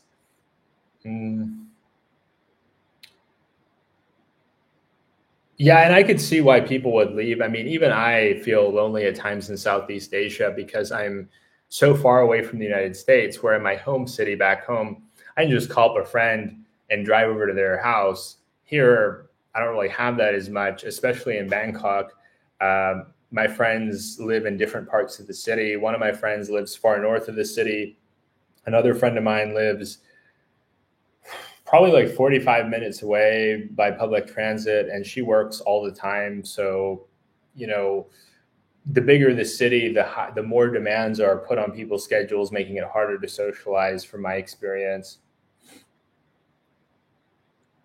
Yes, so Ataris. So let's just back up here a little bit. So I started off, first Southeast Asian country was Thailand. I went to Thailand in 2018 for 1 month. I went up here to Chiang Mai, still have my home address in Chiang Mai. And I stayed for a month, in love with it, came back the next year in 2019, started in Phnom Penh. So I've been to Cambodia. After Cambodia, I went to Japan. up here, and then I went to the Philippines. So I went to the Philippines after Cambodia, and then after the Philippines, I went to Japan. After Japan, I came back to Thailand. After Thailand, I went to Malaysia. After Malaysia, I went to Singapore. And then after Singapore, I came back to Thailand. So the countries I haven't been to yet in Southeast Asia: Myanmar, Laos, Vietnam, and Indonesia, and Brunei. But Brunei is pretty small on there. So most of them. Indonesia I haven't been to for mostly because by the time I wanted to get to it last time, they closed the borders. This was around COVID, and then Vietnam, the visa is a little bit trickier. So with Thailand, Americans can just show up. We get 30 days. Vietnam, you have to apply in advance, and it's really tricky if you don't get approved because a lot of people, they book their flight, and so then they're having to pay for a rush visa. But Thailand to me is what I would call one of the easiest, if not the easiest country in the region to visit, because English aside, there's tons of tourism infrastructure. There's it's well worn. So anywhere you go in the country, anywhere that you're going to want to go in the country, there's going to be, transportation is going to be easy, food's going to be easy, accommodation is going to be easy. It's just so easy. Cambodia took a little bit more effort, a little bit more legwork. Malaysia was awesome. Malaysia is like the underrated gem in the region, in my opinion, because it's not really a party destination, and there's a lot of English there already. So teaching English there is not going to be valued in the same way that it'll be valued in Thailand or Vietnam. But Malaysia's really developed, really nice. I don't know any English teachers currently in Thailand and Vietnam. A lot of my friends that were doing that have started online businesses or gone back to the United States just to pursue careers or other opportunities back home, or they're in e-commerce, or they're doing some other kind of work. It seems to be something like, I've heard Vietnam has the best wage to cost of living ratio. I can't speak to that from personal experience, but I've heard they have higher wages and then lower cost of living.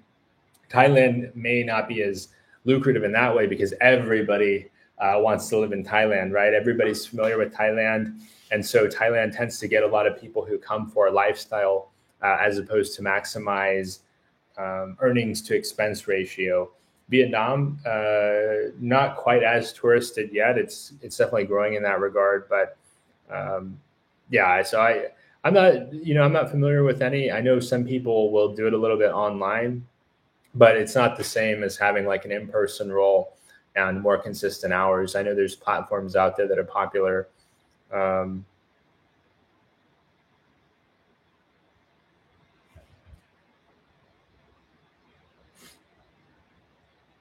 But yeah, feel free to share code just like about, kind of what you're doing in the region.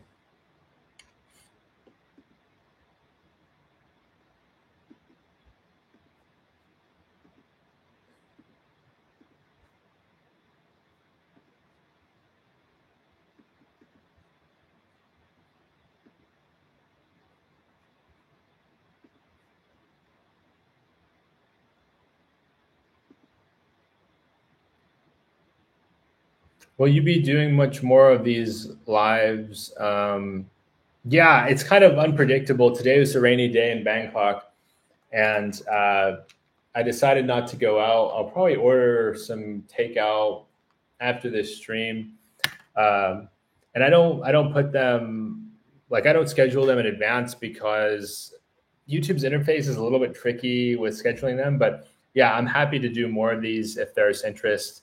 It seems like I catch different people depending on the time I do them.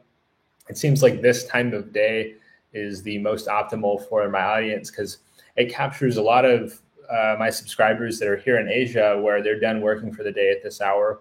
But it also gives an opportunity for my friends back in the US who want to come over here to be able to hop on because it's their morning. Yeah, code. Feel free to share. Like, happy to have your perspective. You have, more time than I have in Southeast Asia. I'm grateful that you've joined us for a long time tonight, and you're willing to share your insight and your thoughts on life over here. It's certainly appreciated. And that'll give me a second too, like if you engage that question um, to kind of do some more digging. I want to check out down here at, near Davao. I want to check out Samal. Samal is like a 30-minute ferry ride, really close. I'm sure there's somebody that swam from the coast of Davao to Samal, but I've heard it's really beautiful.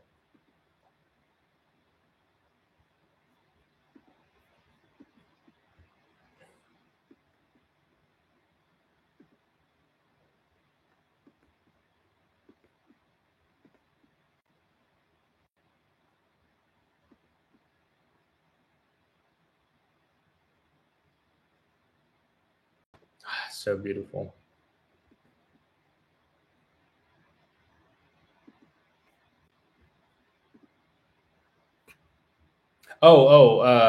Input. Yeah. So with Code, he does marketing and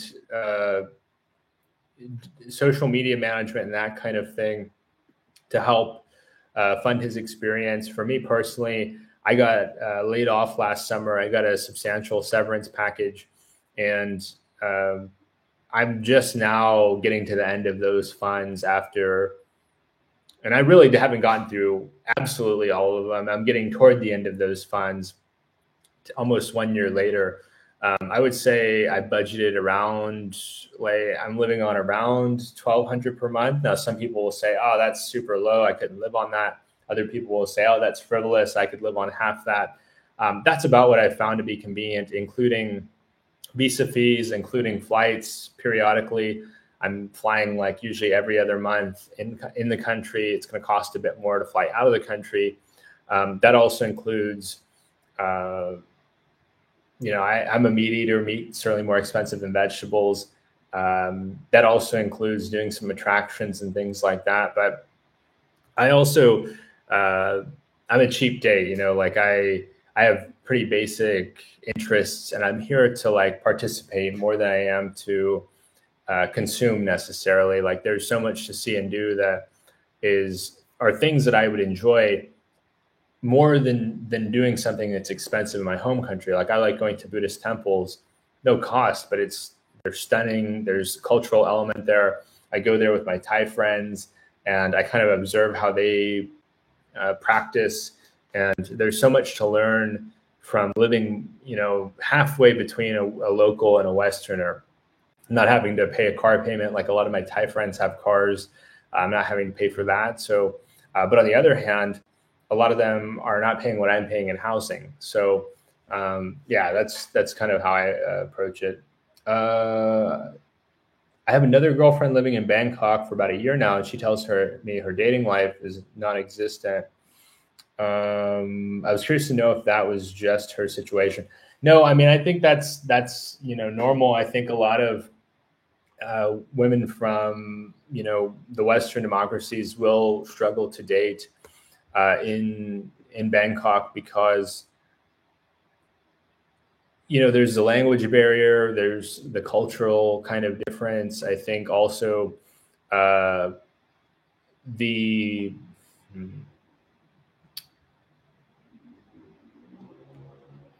it's tough. I think it's tough. I like to think I can speak to it, but personally, like I don't want to speak about something that, if I'm being honest, I can't relate to as much. I haven't struggled to date here. What limits me on dating here is more a matter of time, but I don't think that's going to be your your experience here.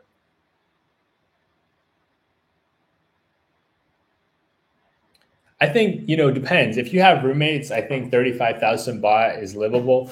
You're gonna probably be in a smaller place. You may. Um, I'd bring savings on top of that. If you're working too, that's going to take up a lot of the time that you would be that would take if you're working, that's going to take up a lot of the time that you would normally have to be spending money. I go a bit above that in Bangkok. I feel like because of a few things. One, when I come to Bangkok, there's a lot of nice restaurants, and I like going to international restaurants when I'm here in Bangkok. And so that will add a bit. Two, I come here for visa extension, so I'm usually paying like several thousand baht to extend my visa. Three, there's activities like I usually go out with two Thai women whenever I go out here, and they want to go do fun or nice stuff. Like we went up to this coffee shop that was it's like 40 stories up, 40 or 45 stories up off Sukhumvit. I can't remember the name of it. I need to find out. But that coffee was like 250 baht, so like $7 for that coffee. Of course, you're not paying for the coffee up there; you're paying for the view. So that's where Bangkok can add up. Is it's not so much your baseline costs are always expensive; it's that there's so many opportunities to spend money. I mean, just walking down the street, you're going to run into vendors. You're going to pass by 7-Elevens. You're going to see maybe an art gallery. You're going to see there's so many opportunities to spend money. If you like Western food, that adds up a lot. That's probably what is the bulk of my spending or budget. Is periodically I like to have Western food. I like to go to Western style restaurants, and those can be expensive here. Also, aircon. I like to run the aircon a lot, and running the aircon a lot can add up. I've had in Pattaya, I was paying a jacked up electricity price, but I paid 4,000 baht 1 month for my electric. Now that is very high. I've paid as little as like 500 baht in the cold season in Chiang Mai. Code says your story of female friend in Bangkok is a good representative of female expats, but I'm sure you'll find someone nice at Taurus, even though it might be tougher. Yeah, and too, like if you're Lebanese at Taurus, like I don't know how else to say this, you may not have the same perception. You may not get the same perception as like an Irish woman would have or an English woman would have, right? If you have maybe an international vibe, like you give off that more well-traveled vibe, that like more maybe open-minded or think about things a little bit differently, you may have more luck in that regard. I think some guys have struggled with dating, women in the West, and they just have a negative perception. Like I know I dated exclusively Western women until, well, part of it's the replay, right? Code, like I get taken out of context all the time. When I was on Thai-ish Times, I said, dating in the West sucks. And people were in the comment immediately, this guy is an inkwell. This guy, he's terrible. He's, what's the word? Like, and it's one of those insults where on one hand, it's meaningless because it gets thrown around so much. On the other hand, you also like feel like, I don't know, like it's this indefensible thing. And two, to me, like I don't have to. Oh yeah, I was on Thai-ish Times. I think it got published a month ago, maybe, and I feel like I can express problems.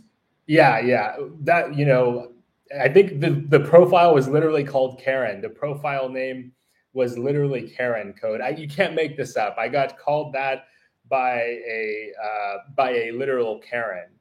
And to me too, like I don't need to attack to make a point, right? Like I look at it like, can I tell the truth without belittling someone? Because to me, it's like some guys will say, oh, it's all women in the United States. No. I look at it like a lot of the dating issues in the United States are like broad. When I think about issues in the United States, I think men and women struggle with the extraordinary cost of living, right? Men and women struggle with having to prioritize work over a relationship. men and women are often working full time, maybe working multiple jobs. If they're in a salaried position, they're getting bled out for every single hour. And so when I say dating sucks in the West, I don't mean that Western women suck. I dated tons of Western women. I had many girlfriends over the years. Sometimes I dated multiple women at the same time. I never had an issue with it. The issues that I had came more as a result of the stress, more of a result of, and some women I did date in the West had a bad attitude. I felt like my dating issues in the West were not related to not being able to get any. It was not being able to get a relationship. I had so many casual experiences in the West, like one after another, after another, after another. And yet when I would talk to these casual experiences, these women that I had casual experiences with, and talk about a relationship, oh no, like, I'm just having fun, dude. Like, they're like, I'm just here to have fun with you. I don't really want anything serious. I don't want a commitment. I dated one woman for several years, did not meet her parents in a multi-year relationship. Some of that is on me. I should have moved on. But like, I had a lot of experiences where it was like, I was like looking for a LTR and they just wanted to have fun. And so that's the opposite. Or that's not what a lot of guys that are in that negative category say. They say, I can't get a woman to talk to me at all. That wasn't my issue at all. And I felt like as I get older, I am looking for something more serious because it's a time thing for me. I dated so many women, had so many like short-term relationships that I was like, I'm spending so much time on this. Like, I'm spending tons of time on this, like not even necessarily money, just like, okay, who am I going to date this weekend? Who am I going to invite over this weekend? Oh, okay, her. Okay, she doesn't like have a car. She's really attractive, but she lives in the city. So now I'm driving but then, she's like, after we have fun a few times, I don't really want to, do this or, so that was my issue. And so that's why I talk about like when I complain about dating in the West or talk bad about dating in the West, people immediately think, oh, that's because you can't get any, dude. And it's like, no, like that's the opposite of my problem. But here's the other problem. When I've come out and said that, then I get people, and I know people will criticize you no matter what. Then I get people coming out and say, well, of course, dude, you're a player. So on one hand, I get called an inkwell. And on the other hand, I get called a player. I've been called both of those things numerous times in my videos trying to be honest. So it's like, if I tell people I had a lot of fun dating in the West, well, I'm just a player and I'm mistreating these women. And then if I say I had dating problems in the West, oh, that's because I can't get any. It's like, which is it? I've also had people tell me I'm poor and other people in the same conversation tell me I'm rich. So that's why I try not to be ugly, is I feel like my message, yes, Ataris, that's been my experience as well. I have met some women in Southeast Asia that are, it almost seems like sometimes in the West, I get led on by the intrigue of a potential relationship that turns into just a hookup. In Southeast Asia, I'll have hookups that have the potential to turn into a relationship, where the woman is looking for a relationship and I'm just traveling through. And so for me, it's like, okay, I'm not going to lie to you and tell you that I'm not going to lie to you and tell you that I'm going to be here for forever. Like, there was a woman I was interested in Cagayan de Oro. Let's just pull that up. Cagayan de Oro City. I went on a date with her. We went out to this salad place. It was really nice. And I was interested in her. And then I asked her, I was like, well, where do we go? Let's see, the mall. Did we go to Gaisano? I think we went to SM City. There's SM City. There's, here we go, SMCDO. So we went to this mall and we were on the date. And I tried to give her a kiss on this escalator. And she's like, we're not in a relationship. And then I asked her, I was like, so what's your long-term goal, right? Where do you want to live? And she was like, well, I want to live in Australia. I want to move to a Western country and just work over there and live over there. And I was like, well, long term, I don't want to live in the West at all. I want to live in Southeast Asia. My goal is to move over here long term. And she was like, well, I guess it's not going to work out because you're looking to live here and I want to live there. And so, yeah, like it sounds like what Code is saying is true. It is the opposite for females in Thailand. Yeah, I think that is the case. I think that is the case. Like it's, it's a struggle, I think. Yeah. And what Code said too, it's so easy to have fun. Like you really have to try to not have like romance in Thailand. I mean, the people are romantic in general. In my personal opinion, the people are just like, I hear love music all the time. I see couples out on dates. It's just, and Philippines is similar. It's just a romantic culture. And that's what I prefer to be in. I think it's more wholesome and, yeah, so that was the experience I had in Southeast Asia is women that were willing to have fun with me, looking for a relationship, but I don't want to be in the position where I'm lying to this poor woman. Oh yeah, I'm going to be here forever. And then a week later, after we've had some fun, oh, looks like it's time for me to fly to the next country. I'll see you later. And so I'm honest with them, like, hey, I'm just here for a month, or I'm just here for a few months. And I think we have fun, and they're thinking, well, maybe I'll convince him through having fun. And I'm very clear and upfront with them, like, hey, this is how long I'm staying here. We have fun anyway, because that's just what happens. But yeah, this is just a man's perspective. I can't speak from the perspective of a woman. There are more and more people trying to share the perspectives of Thai women and more often Filipinas, just because Filipinas tend to speak English. But yeah, I just prefer to be honest as much as I possibly can. And it does make it tough. I mean, there's some other women that I've talked to, like most of the women I meet don't want to live in the Western democracies, but some do. Some do, but a lot of them don't. They'd like for me to live over here, but I don't want to be in a position where I live over here and let's say I've got 5 or 10 years worth of money, and then I spend my money and then I go back and I'm 40 years old with no recent work history, no recent experience, penniless, and I'm trying to restart with that. I'd rather get to the point where financially I can come over here and tell them, hey, I'm now here for good. I'm happy to date you indefinitely. I'm happy to pursue a long-term relationship. I might even be open to marriage down the line, a year or 2 years from now, if things work out, if we're compatible, if we get along well, if we enjoy each other's company, if we're not having, pointless squabbles. But I don't want to be the guy because there's a lot of guys that mistreat these women from a honesty perspective, where they mislead them to have fun and then they move on, and then they hurt people. They leave a lot of hurt people in their wake, which is wrong. Like a lot of these women are gems and they're fun people. They're, I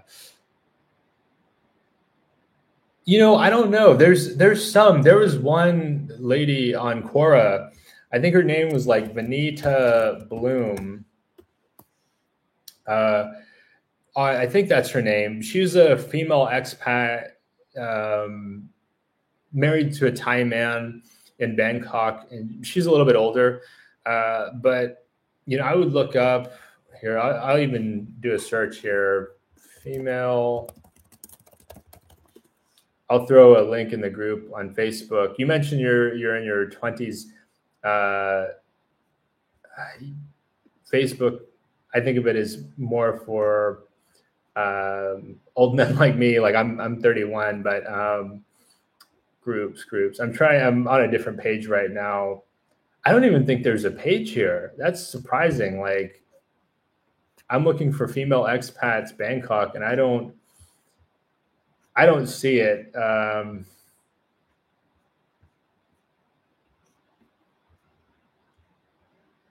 Yeah, I'm just not seeing it. Women expat Bangkok. I'm not. Oh, here we go. Okay, yeah, I'll copy this group link, and you may check it out, Taurus. But yeah, this looks like a female expat group for Bangkok that may be of value to you. But yeah, I try to filter what I say because part of my goal with this channel is to normalize expat life, and I feel like you get a lot of strange characters in expat communities that have a bone to pick, and I don't. Right, like when I came to Southeast Asia, but I briefly dated a Vietnamese woman when I was in high school, a Vietnamese like fellow high school student, but she's Vietnamese American. I don't know that she's ever been to Vietnam.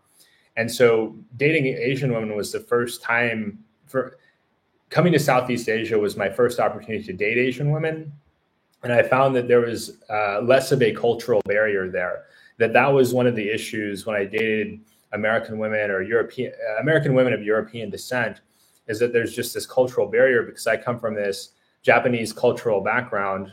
I was raised by my grandmother from Japan, and a lot of them are coming from a American European background, and so there's this cultural difference where, um, you know, I'm I think like more Asian culturally. And so when I dated Asian women in Southeast Asia, I'm like, wow, there's so much of these beliefs that like I don't have to explain. I don't have to explain respecting older people. I don't have to explain eating rice. I don't have to explain um, much. I mean, there's some things, but like there's just not really a lot where I feel like I'm having to explain myself or explain why I think the way I think.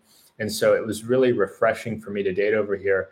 And that's part of the reason I don't date in the West is it's like there's just so many cultural issues there that are not going to, or cultural differences there that just are much lower or don't exist in Southeast Asia.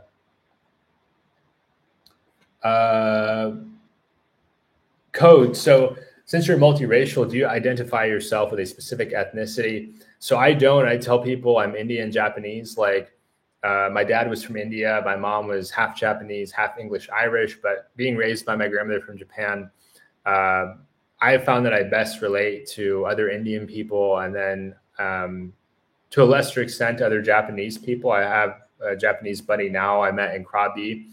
Uh, but those are the people that like I can kind of identify or best understand their cultures. But it's kind of like it's kind of just like a broad, like I look at myself as like almost like a pan-Asian person in a way where I enjoy all the Asian cultures that I've gotten to experience over here. I look at them as different views of kind of the same picture, like they're looking at the same thing but from a different angle. And there's things that I value and can appreciate in all of them. Um, I find that some of the things that I like about my friends in Southeast Asia is that they tend to be agreeable. So I find with a fair amount of Western people, they just love to argue. They want to argue all the time. They want to argue about dumb stuff. They don't want to just argue in good faith to learn something new. They're going to tell you why they're right, and if you agree, they win. And it just gets tedious. And it's also they're pushing things through a some of them are pushing things through a Christian normative lens. I don't have an issue with Christianity. I think that if a person has faith in that, that's fine. But they look at it like what's wrong with you is that you don't follow a Christian set of ethics. You need to stop looking at things through a Buddhist lens and through my lens, and that's where there's this cultural issue. And so that's where I get along well with my Asian friends over here is a lot of them value things like education, respecting the elderly, enjoying a nice meal. Uh, you know, there's just this kind of intellectual curiosity that is lacking in the West unless you're in a very big city. And then it's pretty good. But if you're not in a big city in the West, it's just hard to find intellectually curious people. But yeah, so that was my ethnicity: Indian on my dad's side, Japanese on my mom's side. There's many bitter people in the expat community because men in their 30s, 40s, 50s live in the third world, leaving the first world behind.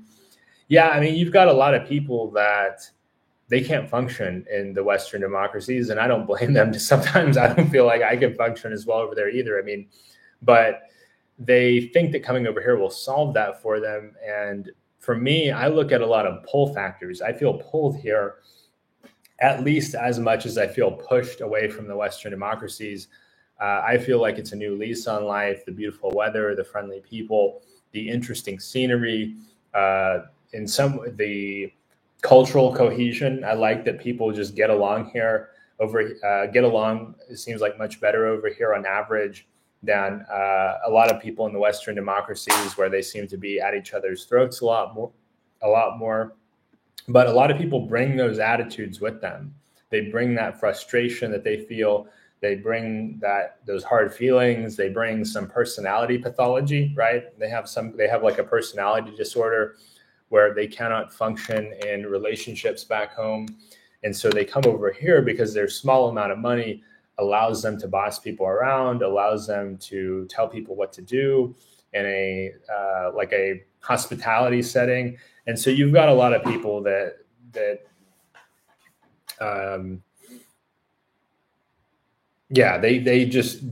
take advantage of the kindness over here. They take advantage of the goodwill of the many people over here. And it's very unfortunate to see because I find so many gems of people over here. And yeah, they get trapped because, they come over here on $1,000 a month, and then, the cost of living in the West keeps going up. Like, it just keeps skyrocketing because the Western democracies keep printing a lot of money, and they find that they can't go back. So $1,000 a month, maybe 10 years ago, they owned a house and they could or they had their parents had a house or something. So then the cost gets so cost prohibitive, but they get tired of living over here because culturally they're Western. They're not. Part of what makes it easy for me is I'm an Asian person. So I look at this part of the world as having I think of it as more normative, and the West as being culturally messed up. Whereas deep down, they're not accepted over here because they don't really think like the people think here. But they've been rejected back home, so they can't really go back home. And so they're stuck in this in-between space where they don't fit in over here, but they can't go back home financially. And that's the last thing I want for myself. I am happy here, but if I were to run out of money here, I wouldn't be happy. So my long-term goal is to get to the point financially where I can live in this part of the world in perpetuity, never have to go back, because a year later in Thailand, and I love it more than I did a year ago. I was warned by a lot of people, oh, it's going to be this, and oh, it's going to be that. And I love it. I mean, I love it more than I did a year ago because I respect the Thai people. I love the Thai culture, and Thai food is among the best cuisines in the world. It's world class. When I go out in Bangkok, I rarely see a person struggling with homelessness. I don't see people arguing and fighting like is very common in the Bay Area. I don't feel unsafe. Like when I was living around San Francisco, you feel very unsafe at night. It's just not a safe place to be. You see vagrants. I mean, it got to the point, and I lived in a very expensive neighborhood in the Bay Area, one of the more expensive neighborhoods in the San Francisco East Bay. And occasionally there'd be a homeless person leaned up against the door of the apartment building. So you would try to leave the apartment building and have to be like, dude, get out of here. Get out of the way of the door. I need to leave. So I lived in downtown Berkeley. And Berkeley, is a beautiful city. There's a lot of beautiful nature there. There's a really cool, vibe there. It's interesting, but it's been just ruined by terrible policy. And the countries in Southeast Asia haven't adopted those policies. They don't permit this recklessness, this disgusting behavior, it's okay to steal. It's not okay to steal over here. Whereas living in San Francisco, I saw people steal all the time. It was very common to go to a store and there would be shoplifters there. so much so that a lot of businesses have closed. They can't afford it anymore. So then you walk around a neighborhood and like half the businesses are just empty storefronts. And that gets to be depressing. Whereas I rarely see empty storefronts in this part of the world. You see them some, but you don't see them all the time. And because rent is not astronomical and because the system hasn't been gamed, a lot of landlords in the Bay Area, the appreciation is so high, they'd rather keep rent up here and have an empty storefront for 10, 15, 20 years and just get the appreciation.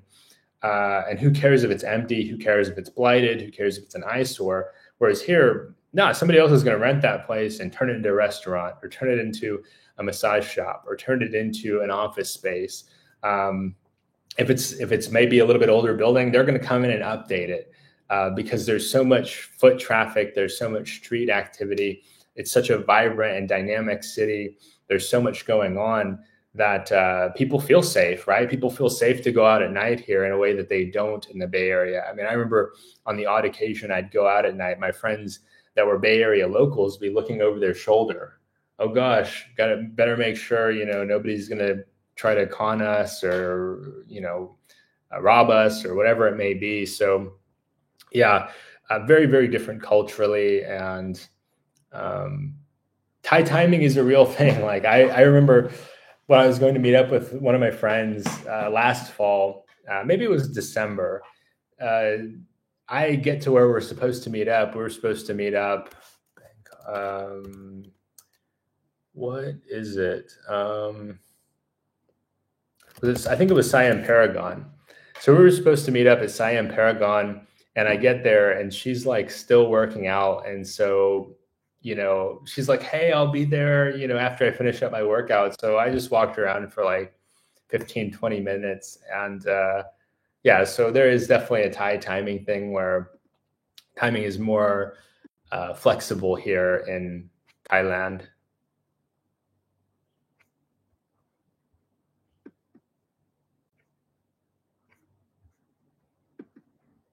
Siam Paragon is a really beautiful mall in a city full of beautiful malls. And it's near Siam Square, and you've got all these malls here: Siam Discovery, Siam Center. You've got MBK. This is where I like to, if I need to get my phone battery replaced, I'll come down to MBK. They've got this really cool art museum. I've been to this one. I really like it.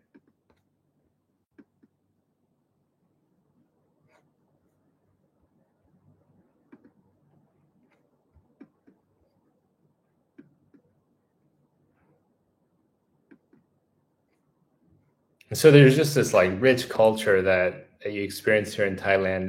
There's nothing like it.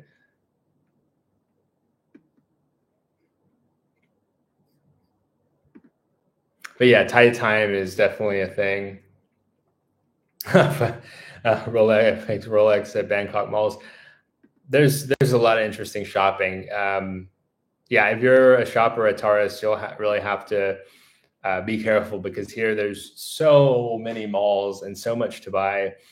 Over to this mall Sunday, it's packed, but I came over here to get a shirt and got one. It was like $10. No, it was like $9.50 equivalent, but there's 6 stories of clothes. You got so much shopping here. I mean, it's just kiosk after kiosk after kiosk, all the different things that you could want. This looks like an ice cream shop. Yeah, bags, like everything you could want.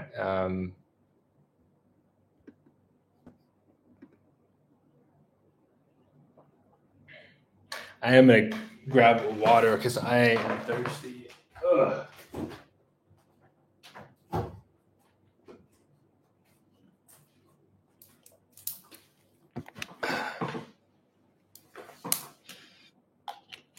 When are you planning to get here, Taurus? And also code, you may not want to answer, but what country are you in at the moment? Are you in Thailand code? You don't have to specify city or anything like that, but just curious about where you're located.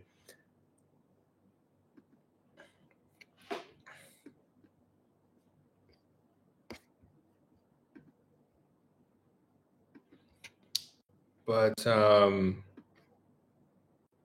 yeah, there's so much to see and experience. I want to check out this. Where I want to check out this later this week, maybe Thursday. This beautiful park, Sri Nakan Khan Park, and you can rent a bike for 60 baht and ride it around here. It's just gorgeous. I've heard it called the Green Lung. I don't know if that's the proper name for this spot.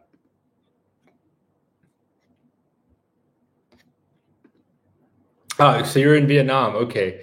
Yeah, thank you for your insight on Vietnam. Like I said, I've never been there, so it's really helpful to hear about that. Who knows? Maybe if I'm over there at the same time you're at, end up in the same city, be happy to meet up and chat.